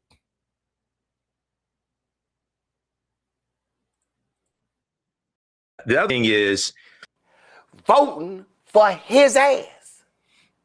And he don't care about your ass. Trump, as long as the audio, hopefully the audio is sounding good right now, and we can move on. Ain't coming to his restaurant. Trump ain't sending nobody there. Now he's sending the Venezuelans. He's sending the Haitians, all them dumbass Cubans. He like, yeah, y'all gone too. All them fools. Latinos for Trump. Latinos for Trump. Latinos for Trump. Latinos for Trump. And then 6 months later, oh my God, I can't believe he's doing this. Oh, all them assalamu alaikum Muslims sitting here voting for him against Kamala Harris, and they in Dearborn, Michigan, praying 5 times to Allah, going, oh my God, we didn't see it. We told you dumbasses. This crazy deranged white racist is exactly who he is. What the hell were y'all thinking? Well, Roland, just a few things here. So they're stuck on stupid. Many of them are sexist. And so we're sexist because we didn't vote for Kamala Harris. A lot of us didn't vote for Kamala Harris because we didn't want open borders. We voted against open borders. It doesn't make us a sexist because we didn't vote for Kamala Harris. This is a beta male simp right here. See, black men can't get nowhere in America where anytime you got a simp like this with a large microphone and a voice, black men you're not gonna get anywhere. He promotes feminism as a man. Now imagine you as a black man being cool with feminism. Being cool with a black feminist as a black man. See, suckers like this don't mind black feminists and feminism because he was raised by a mother who was more than likely like that. So he don't have a problem with it. He don't have a problem submitting and bowing down to a woman. And if you don't vote the same way that he does, well, you're a sexist. You hate black women. Get your weak ass out of here, dude. The other thing is when you have somebody like Chef Creole who says he thought Donald Trump was a good businessman. Donald Trump is the king of the grift. His net worth has increased $2.2 billion approximately based upon documents that he provided, based upon reporting. It could be a lot more than that. He's a good businessman grifting for himself, not to help other people, not to help you. before the election, if you look at reporting from CNBC, said that Donald Trump, they analyzed Donald Trump's economic plan, Paris. They said Donald Trump would increase the national deficit. They said Donald Trump would drastically hurt the economy because of his immigration plans, because of his ICE raids, okay? And they said Kamala Harris' economic plan would be much better for the country. So when you go vote— Kamala Harris' plan was not better for the country. If Kamala Harris would have won this past election, you would have 1 million country by now. They already let 20 million in when she was the vice president and Sleepy Joe Biden was the president. Now just imagine how many illegals would be here if this broad would have won this past election. You wouldn't even recognize the country would have won this election. The borders would be wide open. They would have never ended TPS. The borders would be wide open for everybody to just come over here and eat off the damn land in the country, using our tax dollars to fund these damn illegals. What's exactly happened if Kamala Harris won this past election? This country went to crap if she would have won. The United States of America would look country. It would look like Mexico if Kamala Harris would have won that election. Not only against your own business interests, the community that you serve, but against black people. Because keep in mind, Donald Trump ran on the campaign of unleashing the police. Who do you think he was going to unleash the police against? Okay, Donald Trump ran on the campaign of anti-DE. They already unleashed the police against us. You know how many black people got unalive when Barack Obama was president? They was already unaliving black people way before Trump even thought about becoming a politician. Way before Trump became the president, police officers was unaliving black men in these city streets across the country. Stop trying to make it seem like, well, it was only going to happen if Donald Trump got in. It was happening under Sleepy Joe Biden's watch. It was happening under Barack Obama's watch. What are you talking about, fool? Ran on the campaign of attacking African-American history, black history, things like this. So when I see somebody like that, it'll be a little different if this was the first time Donald Trump was running for president, but he left office the first time with a negative job creation of 2.5 million jobs. What type of good businessman is that? So I just have to look at somebody like Chef Creole, like he's stuck on stupid. And I would want to ask him, why didn't— I want to ask you, Black. I want to ask all my brothers up in here something right now. When Donald Trump ran last time, did black men have more jobs? Did black men get more jobs under Joe Biden or Donald Trump? Did black men get more jobs under Donald Trump or Barack Obama? I'm asking a serious question. And, you know, I don't know. So I'm asking. Did black men gain more jobs under Donald Trump compared to Barack Obama? Give me your thoughts in the comments. You vote for Kamala Harris, who had a agenda for African Americans, who had a black male agenda, whose policies were much better? Why didn't you vote for her? She didn't have no agenda for black people. She said it herself. She's not going to do anything specifically for black people. I'm not going to do anything specifically for black people. No. She said no. Tell them no. And that's exactly what she said. She said, no, I'm not going to do anything specifically for black people. No. And this idiot is trying to convince us that Kamala Harris would have been better. She was a better candidate than Donald Trump. When you think about who's going to run the country and who's going to make it better compared to who's going to make it worse. And Kamala Harris was the better candidate. The country would be in better shape if Kamala Harris was president, according to this guy.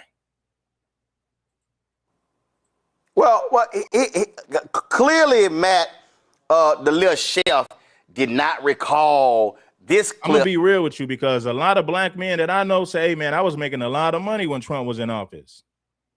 You know, I didn't hear about black men. I didn't hear black men complaining about not having jobs when Donald Trump was in office. Not this term, his first election. I didn't hear black men complaining about the loss of jobs when Trump was in office the first time. That went around. Well, the new book is entitled Surviving at the Top. There are many people who would say failing at the top. I hope the general public understands how inherently dishonest the press in this country is. Were full. I want to skip past that because I don't want no smoke. They already been messing with me for these copyrights, man. When Trump was there, and he's so stupid in sending me that email because what he didn't understand was the economy was awful. The economy was flat out awful when Trump. When Obama took over, he saved the damn economy. Some dude named Anthony Williams gonna send me, oh yeah, man, our pockets were full when Trump was there. No, Bush, they jacked the economy up. We had an crisis. Obama comes in, has to now repair the economy. So 2009, rough. 2010, rough. The economy begins to rebound in 2011. Then it takes off in 12, 13, 14, 15, 16. He hands Donald Trump an economy that's on fire. And all of a sudden, all Trump had to do was sit his dumb ass there and don't do nothing. And the economy improves. COVID hits. And it wrecks us in 2021. This fool doesn't do the right moves. He's making states fight each other for gear and things along those lines. Then, of course, Biden comes in, takes the mess from COVID when the economy tanked, and then turn it around. And this is a fact. The United States economy rebounded faster than any other Western economy. It grew at a faster rate than France, Germany, UK, Canada, all countries. Okay, so how many of you guys agree with Roland Martin? You guys think that let me ask you this question. Did Barack Obama do his job? Did Barack Obama create jobs for black men or black people in general? Those were policies Biden Harris. And what did America say? Oh no, we don't like that. See, I'm not here to knock Barack. If Barack Obama created jobs for black people, then I say, okay, salute to him. But we all know when Sleepy Joe Biden got in office, oh no. Let's go back to the dumbass who blew everything up. And so now guess what? The folks who don't save it are now whining about beef and gas. They said he got in a damn war. This fool is paying for some battleships and we paid before. This dumbass took a free plane from Qatar and now it's gonna cost him about $3 to $4 billion to retrofit weaponry protection. But he wanted to fly in it so bad that he flew in it and the Secret Service said, hey, Iran gonna blow your ass up. Better get your ass on Air Force One with them damn protection on that damn boy. You know what he did? Got his punk ass on Air Force One. And you got this silly Negro, Chef Creole, down in Lil Haiti, Miami, vote for Donald Trump, and now your ass on TV crying. I hope he lose all his businesses. I hope he lose his house. I hope he lose his woman. I hope his mama cuss him out and don't invite him to dinner. I hope his friends cuss his ass out. I hope folks drive by his store and yell, hey, dumbass, how you like it now? Oh, man.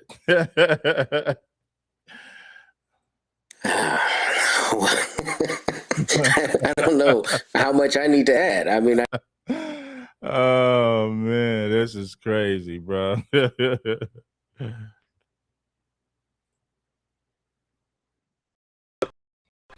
50,000 Haitians who won in jeopardy.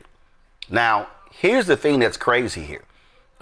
You have, and if you want to understand how MAGA thinks, you want to understand why they're thinking this way, all you have to do is listen to that violent racist Megyn Kelly who showed her ass when she said this. For over a dozen years. Go home. We know our country's better than yours. With our work ethic and our values. You being here only dilutes it for us, those who live it. And half of you people, half you won't assimilate. We don't want you. We don't care if you're offended. Get out. Go back to fucking Haiti. Sorry. I'm thinking about our friends in Ohio who've been dealing with these TPS Haitians for years now, driving all over their towns and killing people. This is the whole cats and dogs thing. Like, they don't want to live like Americans live. This was supposed to be it was supposed to be temporary help. And it's turned into another backdoor way of allowing someone permanent residency here. And they take advantage of all of our public services. And let's just be real clear. Fucking idiot. And the reason she's a fucking idiot is because... See how roly-poly can say all of that and they don't mess with his channel. Anytime I drop F-buns, anytime I drop audio is demonetized. YouTube been messing with my live streams. I had to take them down. I had to take the one down that I did earlier, and they gave me a strike for the one I did yesterday, a copyright strike. And all I did was react to some damn content. Didn't say nothing crazy. Didn't use no profanity. But roly-poly can say whatever he want to say, and YouTube don't bother him. The YouTube police don't come messing with him. She just sat there and repeated the bullshit lie about cats and dogs. That was a story made up by who actually had her dog returned. It's a bullshit lie. But not only that, it also shows you how this airhead, so-called lawyer, hasn't even read shit. Okay? She went on Nicole about, oh, our culture. Heifer, let me explain something to you. The largest land purchase in the United States was a Louisiana purchase, which was a result of slave revolt in Haiti in 1804. You talk about culture? You don't have fucking culture, Megyn Kelly, without Haitians. What the hell do you think New Orleans is? We can go on and on and on and literally break down the culture that Haitians have provided to the United States. Her no dancing ass needs to understand that as well. But then she cited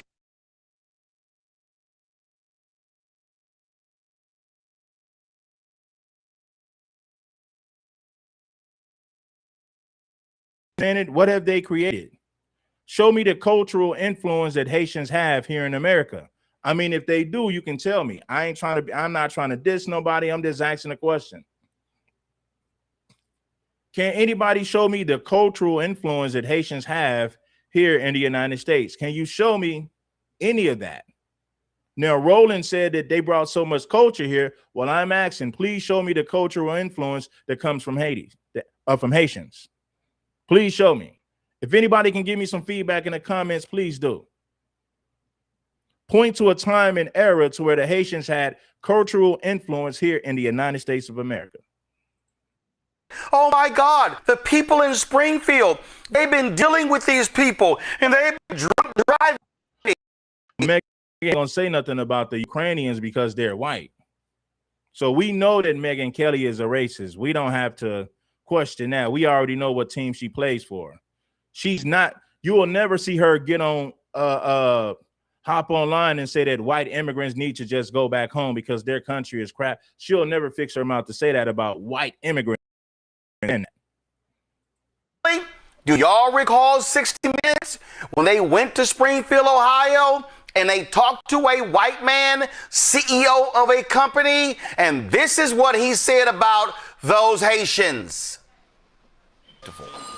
It started slowly. We had an application pool that was a little bit different. People coming to work here. People looking for jobs. What he's welding here again are welded axle components. Jamie McGregor is the CEO of McGregor Metal, which makes welded parts for the auto and farm industries. Right now, about 10% of the workforce is Haitian, over 30s. I wish I had 30 more. Our Haitian associates come to work every day. They don't have a drug problem. They'll stay at their machine. They'll achieve their numbers. They are here to work. And so, of course, they're going to come here to work. They'll do anything to not go back to Haiti. This is what I hate when these people say this. Yes, they're going to come here and work hard because they don't want to go back to Haiti. If I was living in Haiti, I would come over here and work for pennies. I would work hard. I would work like a damn slave if I was coming from Haiti. I'm not impressed. Anytime you come from a third world country, you're going to come over here. You're going to come over here and work very, very hard. You're going to work like a slave because guess what? It's still better than being in Haiti. in general, that's a stark difference from what we're used to in our community. Oh, I'm sorry. Maybe y'all didn't catch what he said. What he was really saying is these white people here, their ass don't come to work on time. They don't work hard. He said, we're not used to that. Roll it again.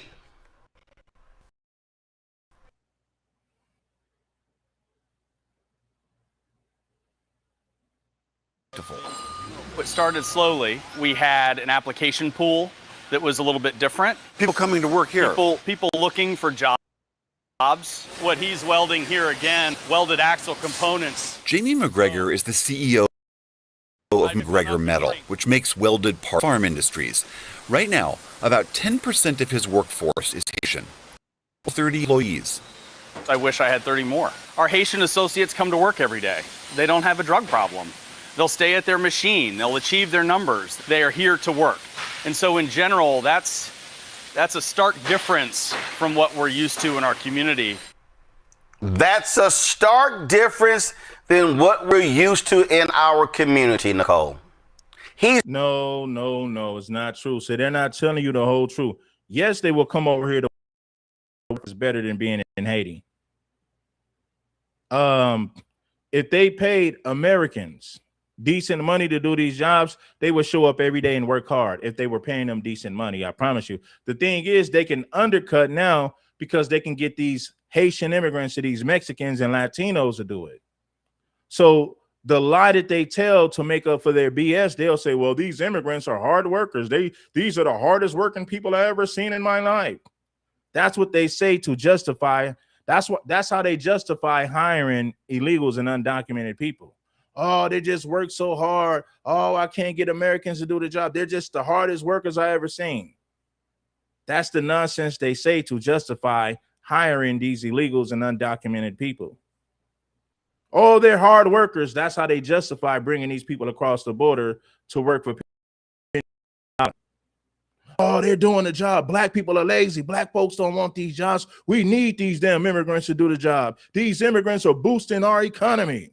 They come over here to work hard and they don't complain about nothing. They work 30 hours a day and they don't ask for one damn break. They don't even ask for a cup of water. They just work hard all damn day. Saying these white folk don't work as hard as the Haitians. You know, first of all, for this white woman to say that her and her people are the ones that built this country is laughable, because we know that the United States was built on the backs of Black people, immigrants, people of color, everybody but white people. We did the hard labor to get us where we are today. And the foundation of America was built on immigrants. That's why we have the Statue of Liberty. The foundation of America was not built on immigrants. It was built on the foundational Black Americans. Let me correct this bimbo. The foundation of this country was laid by foundational Black Americans. Immigrants didn't build this nation. Foundational Black Americans did. Let me correct you. But of course, Roland Martin ain't going to correct that. He going to let it slide. This nation was built by immigrants. You a damn lie. Sit here and say that we want them here. That is absolutely not true. And America is going to see what we know, that the United States was built on the backs of Black people, immigrants, people of color, everybody but white people. We did the hard labor to get us. And the foundation of America was built on immigrants. That's why we have the Statue of Liberty in New York. So now for her to sit here and say that we want them to leave, that we don't want them here, That is absolutely not true. And America is going to see what will happen if we start really trying to get rid of all of our protected immigrants. This country will really go downward, especially economically. We need everybody to thrive.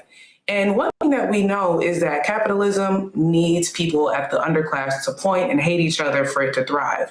Now they want us to blame Syrians and Haitians. Capitalism also needs immigrants that's willing to work for pennies, so that the employers can capitalize off of people who will, do slave labor. That's capitalism. Anytime I bring millions of Mexicans across the border to work for pennies, that's capitalism, right? That's the new form of slavery. Bring in immigrants, bring thousands of immigrants that's willing to work for pennies on the dollars. That's the closest thing that you'll ever get to slavery. That is capitalism at its finest. And America has taken full advantage of these immigrants who are willing to work for pennies in this country. We can't put black folk no more. We'll just hire illegal immigrants to work these jobs for pennies. That's the closest we'll get to slavery. So they're satisfied with that.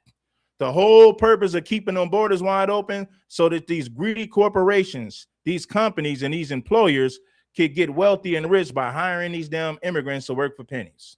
Capitalism, baby. They tell these illegals that they're hard workers so that they'll continue to work for pennies and they'll work all day without complaining. That's exactly how you stroke the ego of a damn illegal. Tell them they're hard workers every day. And as long as you say nice things about them, they will work hard for you every day for pennies on a dollar. That's how the white man manipulates the illegals. He tells them that he's better than the Americans. Oh man, the Americans, you guys are hard workers, so that these immigrants will take pride in being slave workers. Tell them that they're smarter. Tell them that they have a better culture. And when you tell them that, they're going to show up every day to work like a slave for you. In their mind, they are better than, in their mind, you convince them that they're better than the foundational Black Americans. They're lazy. They don't want to work. You guys are hard workers. You guys are the hardest working people that I ever seen. That's exactly what you say when you want to stroke the ego of a damn illegal immigrant. That's how you make them work harder. That's how you get them to take pride in this slave labor. You stroke their ego. You say nice things. You undermine FBA. You undermine foundation process while uplifting these illegal immigrants by telling them they're harder workers. They're coming with a better culture and they are harder workers. That's exactly what the white man tells them, to get them to work hard every single damn day. And all these crazy things.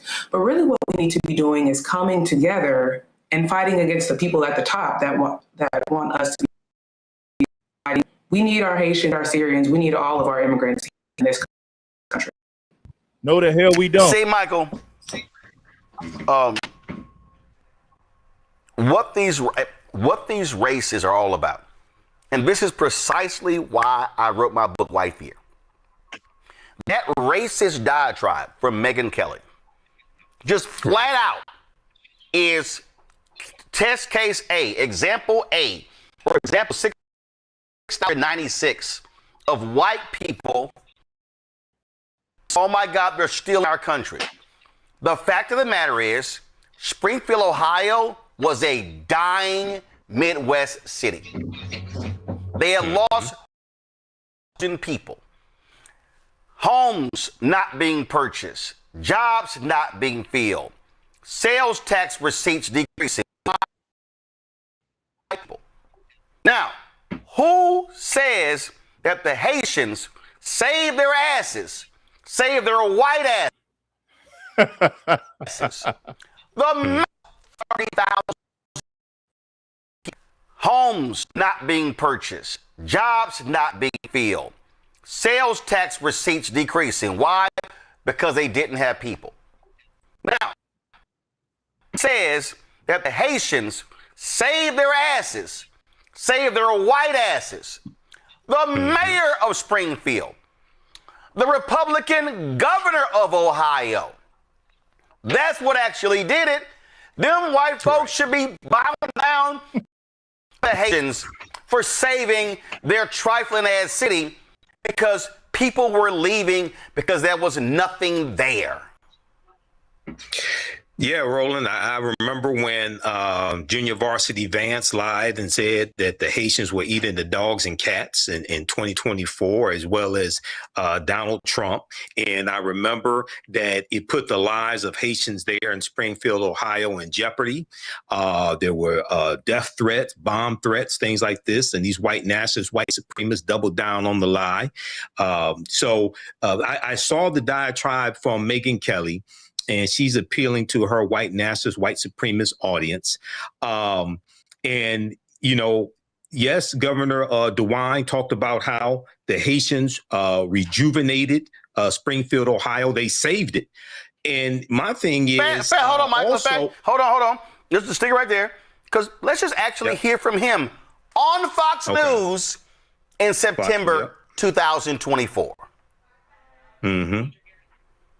And look, why did they come? They came for jobs.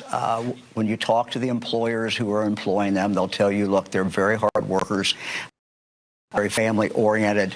One employer was quoted saying, I wish I could hire 100 other ones to fill the jobs that we have. So that's why, but I don't think anybody expected that, that big of a surge. I mean, basically what happens is, they're here under a classification.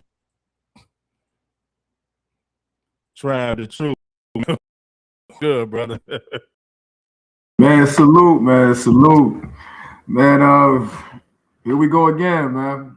So I just want to say this. In my personal opinion, honestly, I don't think it's my personal opinion. I think it's an objective statement. Haitians really don't have much influence. And I think right now they're going through a lot of pain. I think they're going through a lot of pain right now because they don't have the influence that they thought they had. And we all know that all these other tether groups, you know what I mean? We've seen situations where they've all gone viral. Every different group, the Haitians, disrespecting foundational Black Americans, Jamaicans, pretty much everyone in the Caribbean. You know, we went through the Puerto Rican thing. We all know about the Dominican thing, me no black, but I think these people are going through a hard time right now, man. Like they don't have the influence that they thought they had. And the other thing that really hurts them, Red, what I think really hurts them is white people don't they I want to phrase this right. White people don't really care too much for those particular minority groups. You know what I mean? Now we know they don't care about us in a wholesome way, but they definitely care about us as far as they monetize off of us. You know what I mean? We created so many different things within entertainment. You know, a lot of Caucasians are living comfortable, enjoying the fruits of foundational Black American labor. Listen, whether that be the money generated generations ago from the transatlantic slave trade and chattel slavery, or the money being generated today from hip hop, all of these artists, from the NBA, the National Football League, so many different things. And they just not a popping minority group, no disrespect. And I think, and you know what's crazy? We gave props to the Haitians about the Haitian Revolution. Honestly, I think that foundational Black Americans made the Haitian Revolution more popular and more well known than actual Haitians. You know what I mean? We promoted that because rebelliousness is rooted in our culture. You know what I mean? Documented slave rebellions. I mean, literally, rebelliousness, being rebellious is in our DNA. I just don't see that from Haitians. I feel like they riding the wave of a fake revolution. The reason why, not to undermine it, but the reason why I personally consider it to be a fake revolution, because keep in mind, they love to hold that over our heads, right? It was only 21 years of independence, 20 something odd years of independence. It was a really short run. Honestly, it wasn't even a run. That's not a generation. It wasn't even a short run. Like, you understand what I'm saying? If you only had 20 something years of independence, there's a whole generation of people that didn't. I mean, there's only one generation of people that got to experience that, and they didn't even get to experience it for a whole generation. A whole generation will be considered around 100 years, you know. And when you look at Haiti today, it's not a debate. Haiti is still a colony. We don't use those terms. Understand, the white supremacists are crafty with this media thing. They real crafty with the wordplay. We know that because they got people, they got women screaming about reproductive rights. In actuality, they're speaking about abortions. That's just an example of how they're crafty with the wordplay. You know what I mean? To say it for what it is, Haiti is still a colony. It's still a colony. And it's the worst kind of colony because, to me, the superpowers kind of treat Haiti like a prison, but like I'm not gonna curse, like a, you know, like a pass around prison pump. You know, I mean, the French did what they did. America, you know what I mean? We doing what we do there now, and you know, the Clintons got a piece of that action. So as far as I'm concerned, man, you know what I mean? I've seen a lot of disrespect come out of that community.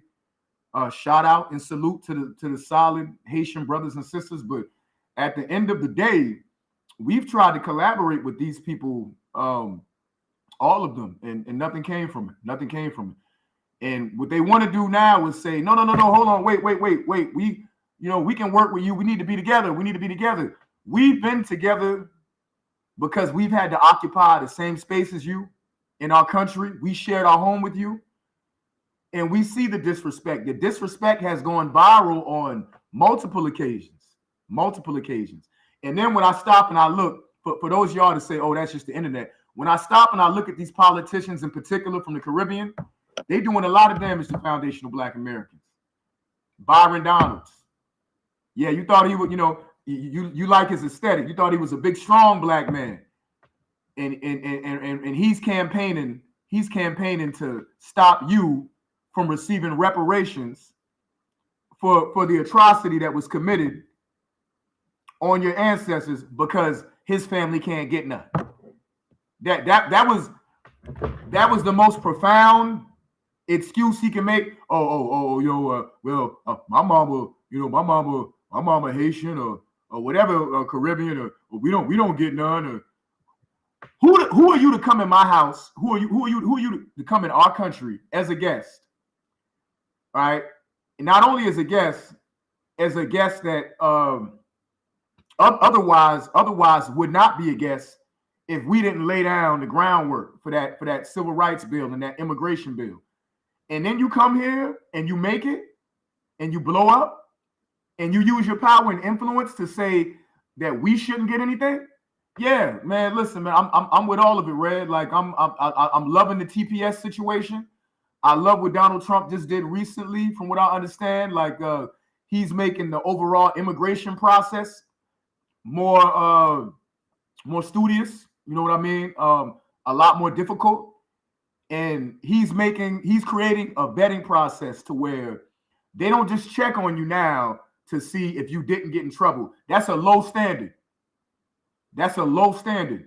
You know, you're not a good, just because you didn't get in trouble doesn't necessarily make you a good immigrant. He's doing something now, Red, to where they're looking at your participation in the community. They're looking at your traffic record. All right, they're vetting these people more as they should. You know what I mean? And I know a lot of y'all don't like it. I know people don't like it. We don't care if you don't like it. What I want to do is I want foundational Black Americans to become numb. You know what I mean? Become numb. Let the complaints and the whining and the complaining fall on deaf ears, because you see what they do when they get some leverage. Byron Donalds was once upon a time, he was a dusty little tether that you thought nothing of. You thought nothing of him. And he progressed within this system.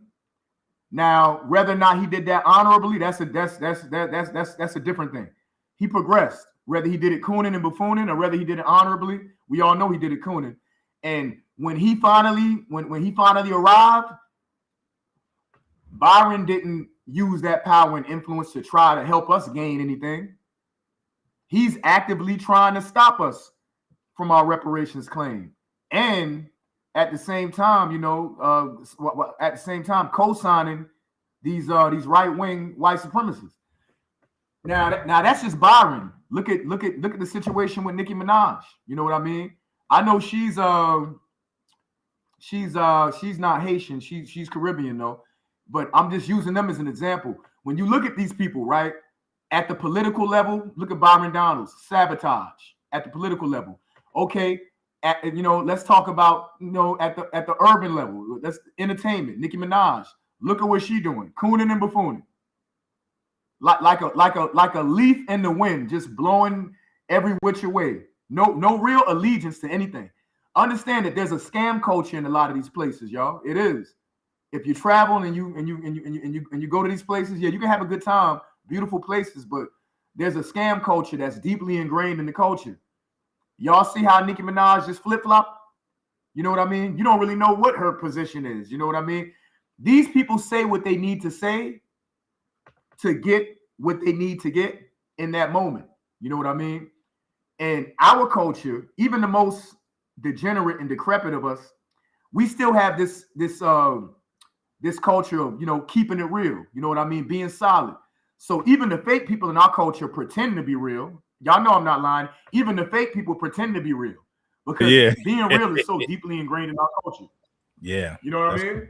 That's a fact, bro. So, you know what I mean? And it's crazy because this is something that what y'all have to understand is we can't talk to these people, we can't reform them, we can't change them. It's time to deal with this from a tactical standpoint. Who left the gate open?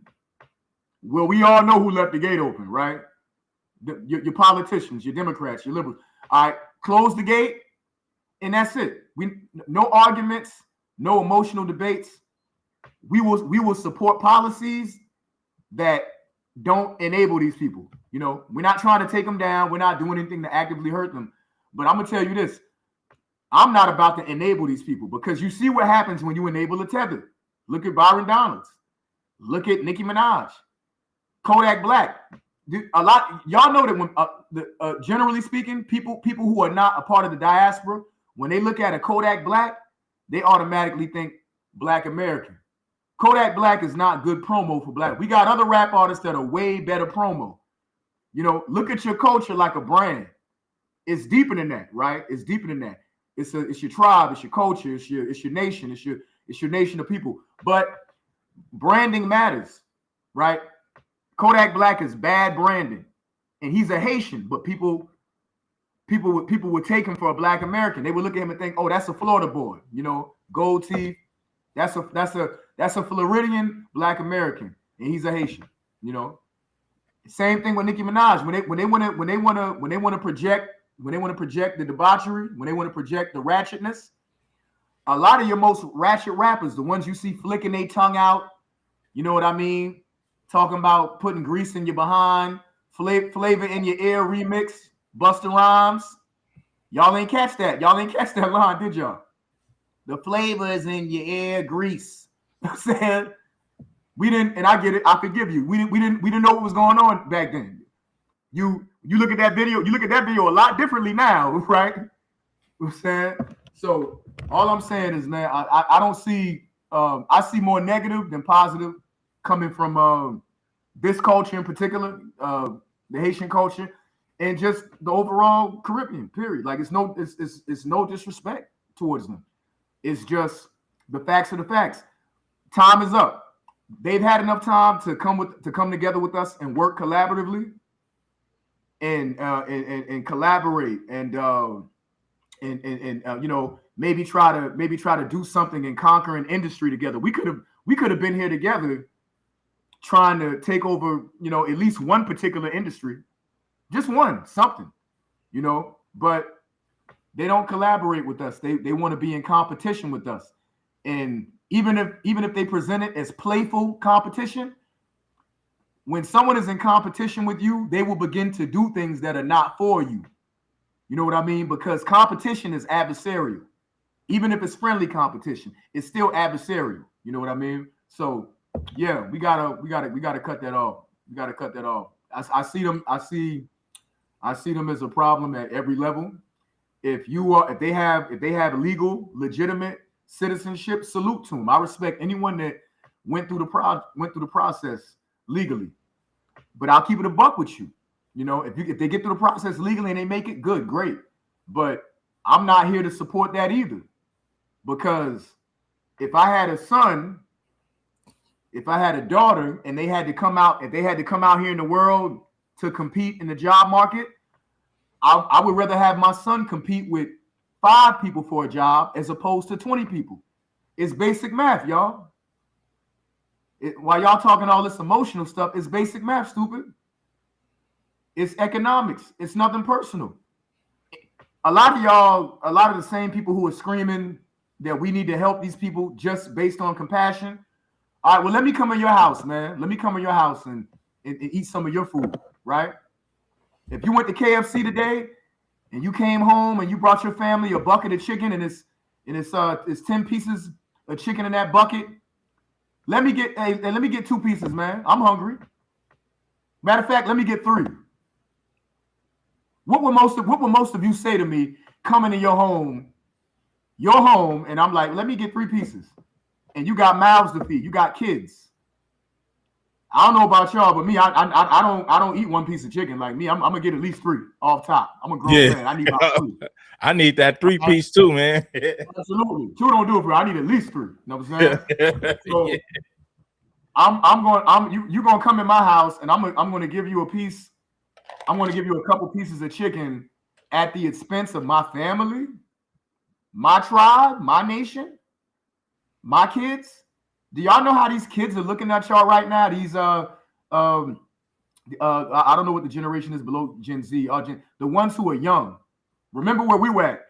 They're young, late teens, early 20s, and they look at it like, well, damn, if our people don't have anything to pass down to us, the least they can do is support policies that support us. You know what I mean? Yeah. We are descendants of slaves, so some of us don't have the generational wealth. If you don't have the generational wealth and you can't provide that to your family, you know what I mean? And your kids got to come out here in the world and look at what other people have and admire that. The least you can do is support policies that support economic growth. You supporting policies that make our children and the youth have to come out here and be even more competitive and fight even harder and deal with even more conflict, because now they're dealing with different flavors of racism. That's all it is, just different flavors of racism. Whether it be from the Asian community, the Latino community, the Caucasian community. You know what I mean? It's just now we just tasting different flavors of racism. You know what I mean? And I don't want to experience that. You know? Yeah. Hey, you're right, Travis. So, it's just coming in different flavors, and I'm gonna bring a Scoop to give his stuff. I like how you put that. That was well said. Come on, we know what racism looks like. It's just coming from the anti-black Latinos, just coming from the Asians or any other group. We know what it looks like because we dealt with it for centuries. Hey, Scoop, you got the flow, my brother. Salute, Scoop. Salute to Trav. Salute you, Red. Salute to the chat. Man, see, I don't know. I guess I must be old, not come from a different generation. I don't want to hear no woman talking about WAP. That don't make me want to get on the floor and boogie and nah, man. That's not what I want any woman talking about. But they done made a song out of that.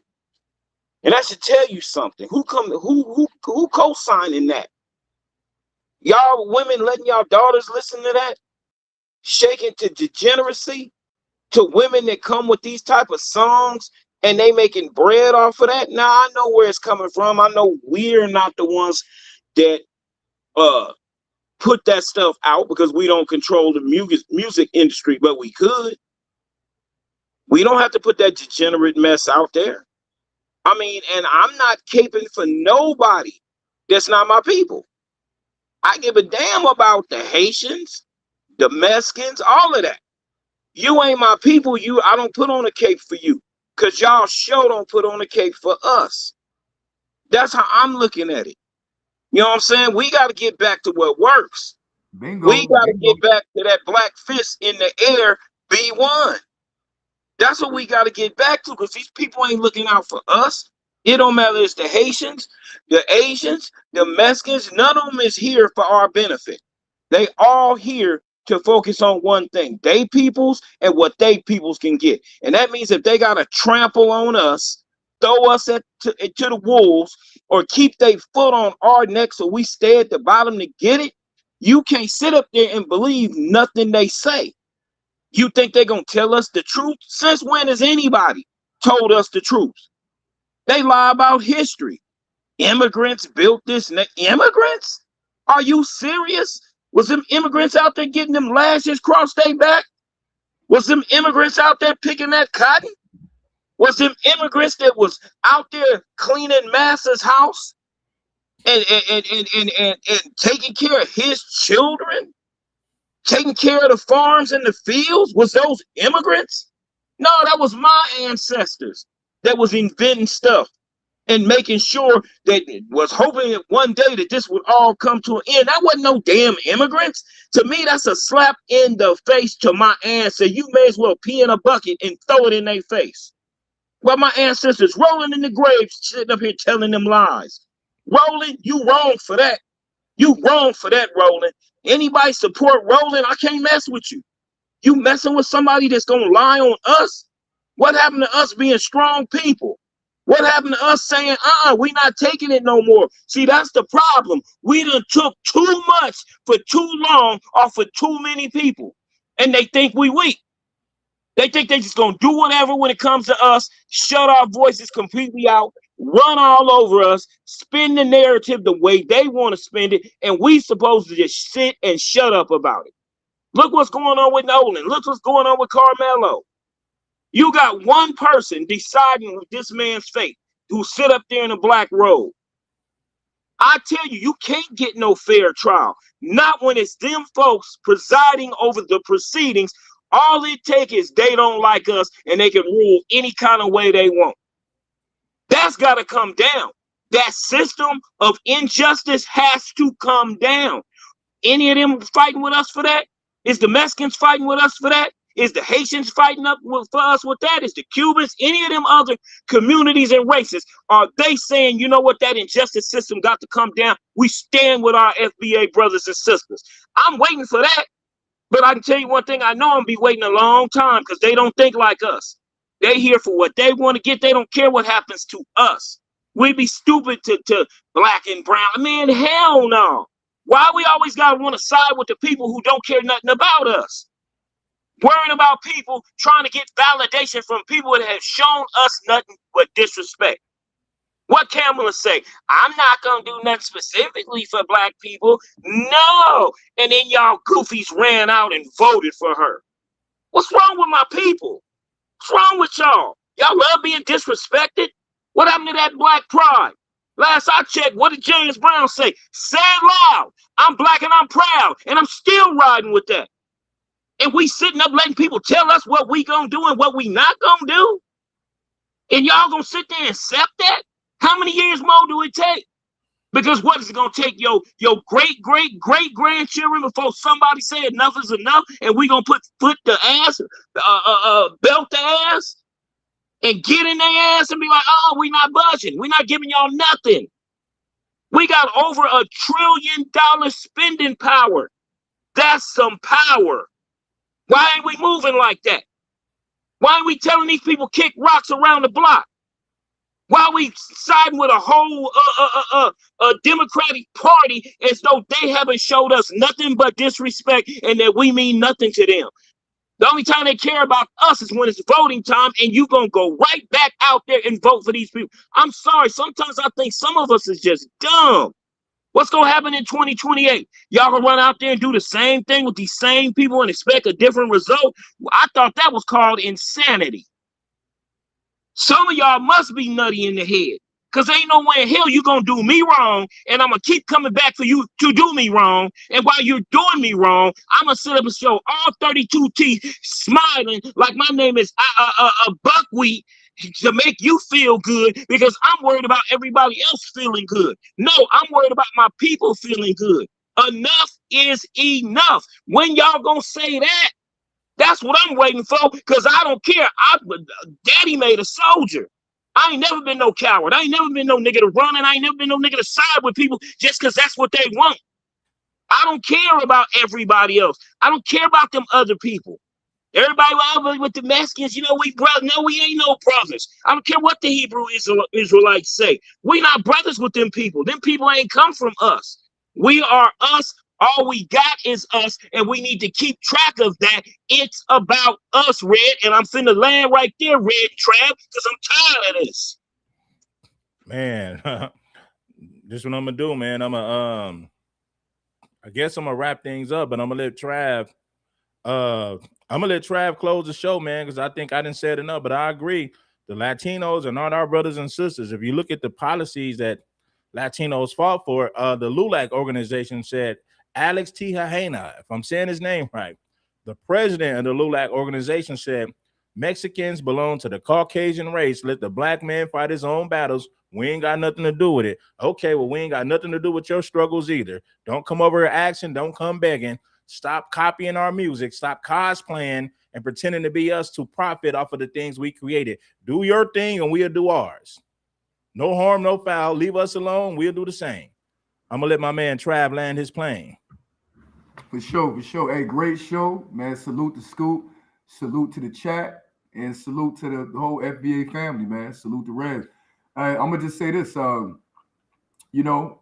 Sometimes when you make rough decisions, and honestly, I don't even consider it to be a tough decision.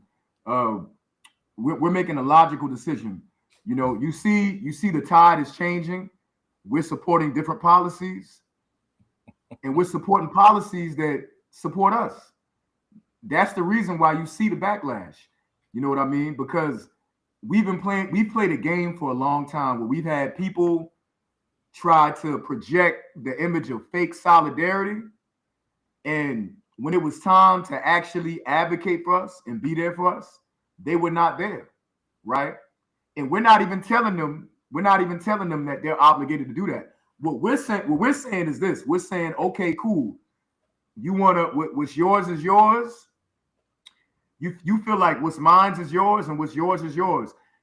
Foundational Black Americans are saying, no, what's yours is yours and what's mine is mine. You stay over there and we'll stay over here. Mm-hmm. Now, individual relationships are one thing, you know what I mean? But as a collective, this is how we're moving as a collective from here on out. And for the people that think it's a joke, I'm pretty sure you know in your heart it's not a joke at this point, because we see you crying, we see you whining, we see you complaining, we see you pleading. Right after the disrespect, right after you went viral several times for disrespecting foundational Black Americans, Haitians in particular, referring to us as dirty Black Americans, trying to act as if you went through something in your American upbringing that we didn't go through. If you got roasted, join the club. Every foundational Black American right now in this chat has been roasted at some point in time. If you haven't, you're probably not a foundational Black American, because I know this about our people. If you're going to be around my people, you know what I mean? We've endured a lot of pain, so when we laugh hard. When we play hard, because we've been through a lot. So yes, we crack jokes, you know what I mean? We do that. Like I said, at one point in time, that was something that we did to make sure that our people have thick skin. So the gripes that these people have against us, they're really not legitimate gripes. You know what I mean? There's no atrocity that foundational Black Americans committed against any other nation of people. We've helped you people. We've helped you a lot. I would argue the point that we've actually helped you too much.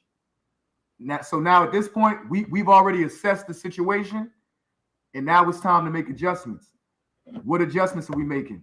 We're going to start supporting different policies. What adjustments are we making? For example, the Asian, the restaurant boycott, the Asian boycott. You know what I mean? We're learning, we're progressing, and we're just making some adjustments. Nothing that we're doing is stepping on your toes at all. If we decide to support your business, and one day we wake up as a group, as a collective, and we decide we no longer want to support your business, that is not stepping on your toes. If you think that's stepping on your toes, you are not a real American. This is a free market. This is the land of the free and the home of the brave, right? And I'm gonna land my plane on that note, man. Great show, Red. Like I said, y'all continue to delineate, continue to stand on business, and foot on neck. Keep your foot on their necks. No mercy at all. Continue to do what we need to do to progress. The only thing we should care about is our upward mobility. It's time to be selfish now, y'all. You know what I mean? And God bless y'all. Y'all have a good night. Salute, Red. Salute to my man Trav. I appreciate you, bro, for pulling up and speaking on things for your perspective, man. You gotta love Trav, man. You gotta love Scoop, man. You know these brothers are serious, man, because when they speak with passion. So I got some real soldiers out here that really rock with me, man. People that's willing to get on the front line, people that's gonna stand on business. Shout out to Scoop, shout out to Trav. These brothers are more like co-hosts, not just guests who pull up to the show. You think about Trav, you think about Big E, you think about Scoop. These brothers are more like co-hosts. I can go make a sandwich and go fry some chicken. They can hold the show down with their passion and with all their knowledge about the history of our people, the history of this country. I could literally kick back and make a sandwich, and Trav could carry the show. Scoop would carry the show. Big E would sit up there and carry the show. So I got real soldiers over here that really speak for foundational Black Americans. King Supreme is one of the realest in the game. I lay it all on the line. It is what it is. I'm telling the damn truth. 16 countries under this classification. And when they come in, they can then apply for that. And the reason Haiti is in there is because it's an extremely violent country, and a country that since the president was killed 2 years ago, the gangs are basically running the country. So, that's why they fled Haiti, and that's why you they're support here. that program. You support TPS, right? Yeah. Sure. Go ahead. Yeah, Martha, we've always had some program. We've always had some program like that. Remember, well, you don't remember, but I remember way back, in the 50s and 60s, we did that with Cuba when Castro was there. So. We did it with Cuba when Castro was there, and Cubans in Florida formed the basis of the Republican Party. But here's the other deal, Michael, and that is this here. Megan, the United States, we fucked up Haiti. The United States and France destroyed Haiti, destroyed their economy. And so you can complain about how screwed up Haiti was. No. This country screwed up Haiti. The blockade. The United States, you complaining about 350,000? Trust me, Haiti today will look 5 times as better than the other side of the island where Haiti is, the Dominican Republic. If the United States, because matter of fact, do you guys agree with that? Did the United States destroy Haiti? I'm not saying that they didn't. I'm just asking a question. Do you guys agree with that the United States and France destroyed Haiti? Give me y'all thoughts in the comments, family. Just so y'all understand history, it was Haitian president that ended slavery in the Dominican Republic, and that's how that country became independent. But you wouldn't know that, but the history... You can pull up, brother. I just dropped the link again, so if anybody want to pull up, pull up. I got another 15, 20 minutes. I got another 15, 20 minutes before I end the show. So if you want to pull up, the link is in the chat. Now, let me know if you agree with that. He said the United States of America and France destroyed Haiti. It was Haiti that freed the DR. And so had the United States and France not... And that's how that country became independent. But you wouldn't know that. But the history, it was Haiti that freed the DR. And so had the United States and France not screwed over Haiti, that country would be so far ahead. I dare say, Michael, it would be the crown jewel of the Caribbean and the Western Hemisphere if the United States, if the racist United States had not sabotaged Haiti for more than 150 years.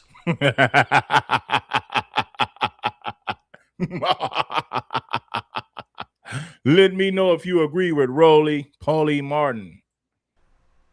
Yeah, and we know from about 1914 to about 1934, 1935, we know the U.S. occupied Haiti.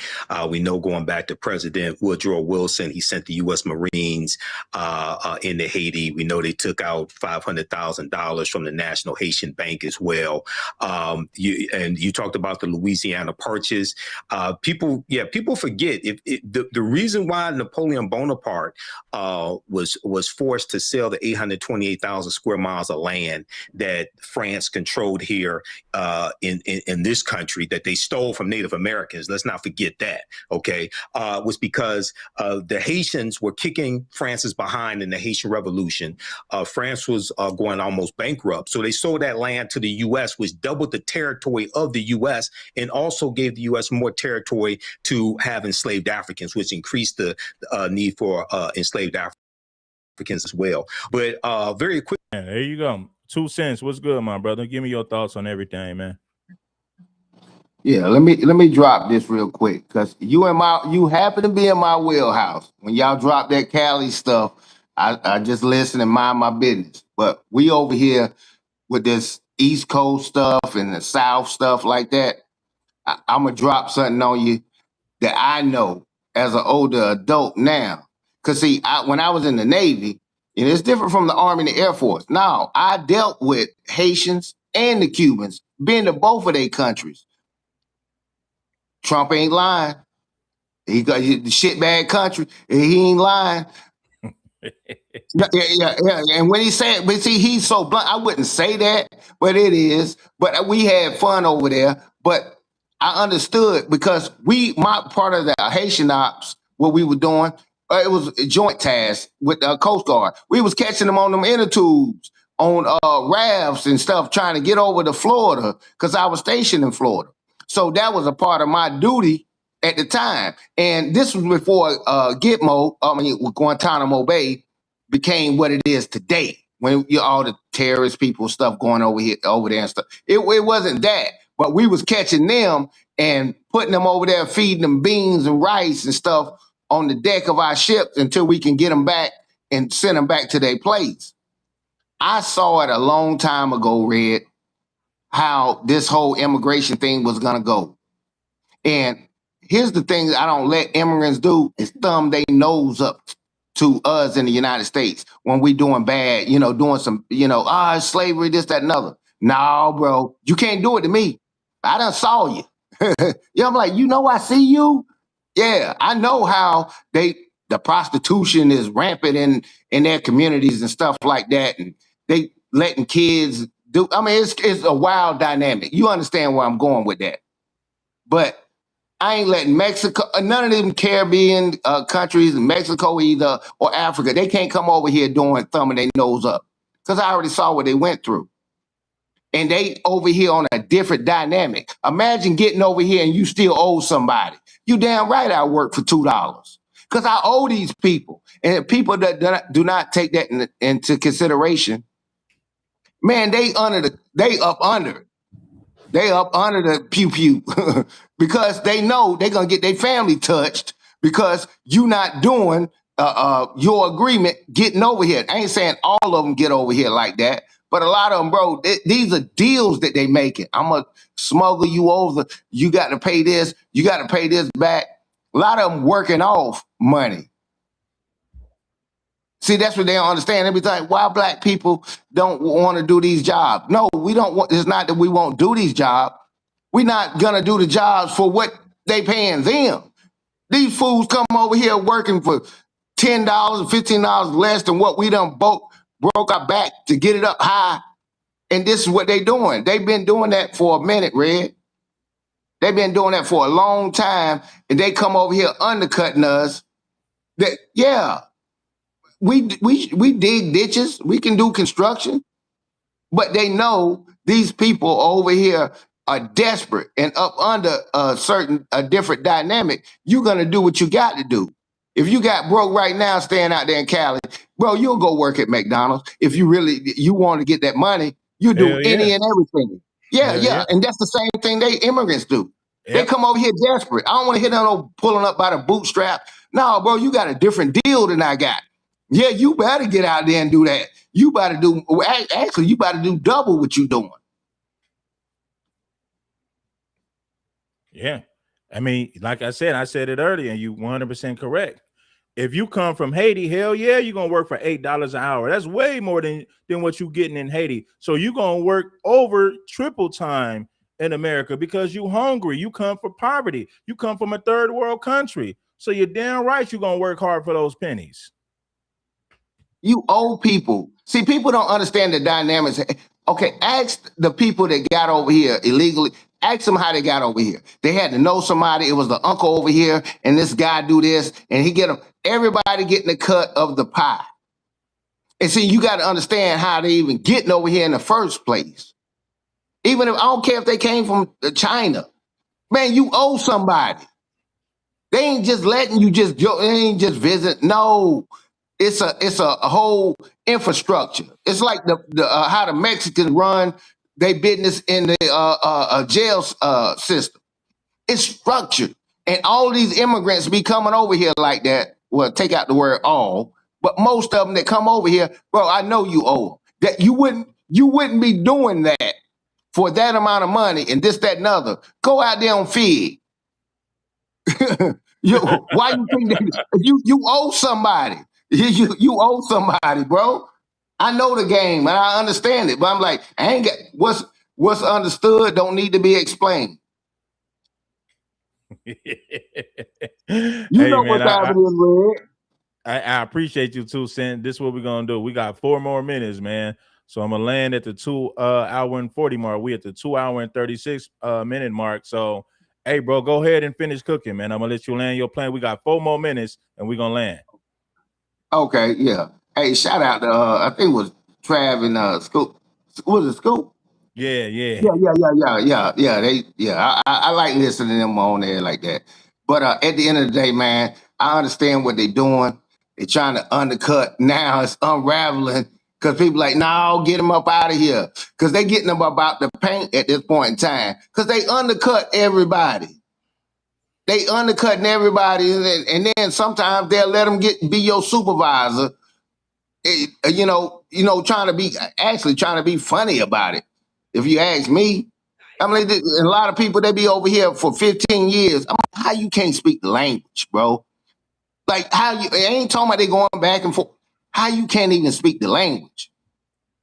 I can almost speak French and Spanish at this point of being around Africans and Spanish people. I'm like, man, that's some bull crap. Like stuff like that, man. How long? It's supposed to be in temporary. We can give you asylum and stuff like that. I'm kind of glad he's doing it.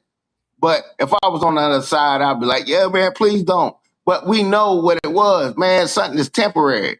I look at them immigrants like people being on Section 8 for 20 years. I mean, how long do we supposed to do it? I land right there, bro. I appreciate you too, Sins, man. Hey, man, pull up anytime, man. I appreciate your commentary, my brother. That was dope. Hey, All right, man. salute. All right. So salute to everybody. Hey, man, listen. I'll be back tomorrow with some more content. Just letting you guys know that YouTube love to over police my channel. They gave me a strike for the stream that I did yesterday about the ice raids going down in Virginia and Maryland. Somehow I get a copyright strike, and all I did was react to the content. Now, hopefully they remove the copyright strike because I didn't do nothing wrong. They sent me a notification at 5 o'clock this morning saying that my live stream yesterday wouldn't be monetized. And they said, well, this is what you can do to fix it. If you trim out the segment or erase the segment, we'll monetize your video again. And that's exactly what I did. I trimmed out the segment, and then 30 minutes later, my video went back to being monetized. Then 2 hours later, I get a copyright strike for the same video that I fixed, the same video that I I edited out the segment. I fixed it. 2 hours later, I get a copyright strike and they remove the whole live stream. I did exactly what they asked me to do. They said, here's how you can fix it. Just edit out that particular segment. I did it. They monetized me within 30 minutes again. And then 2 hours later, they give me a strike for the same video that I made edits on. Now, how real is that? How fake is YouTube? YouTube been harassing me and doing a lot of nonsense to my channels, man. I've been telling y'all, I'm not one of these dudes who just be pretending like YouTube is just harassing me. Nah, homie, I'm telling you the truth.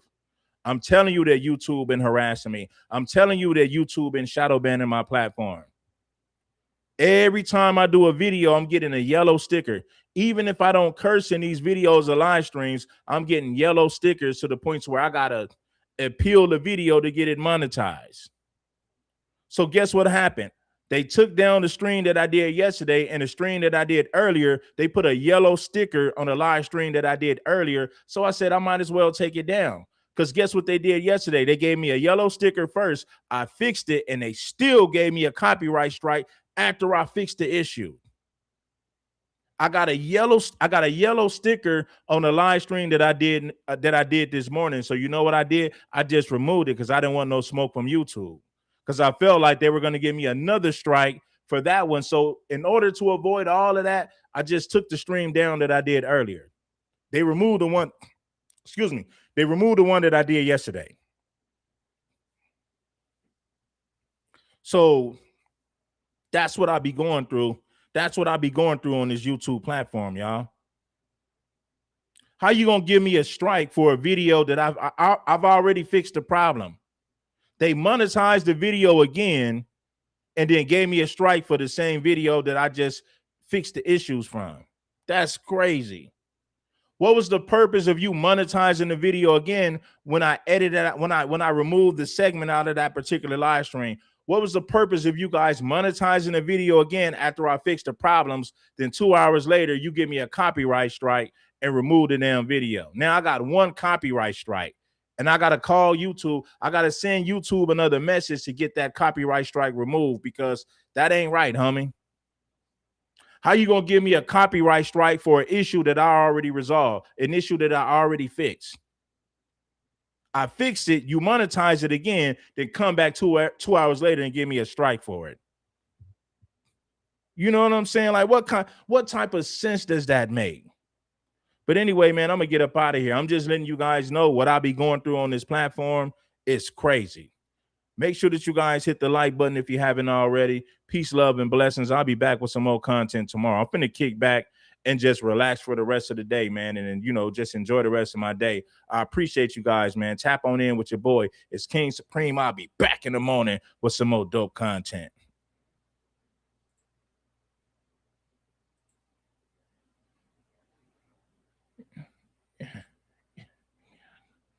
Give me a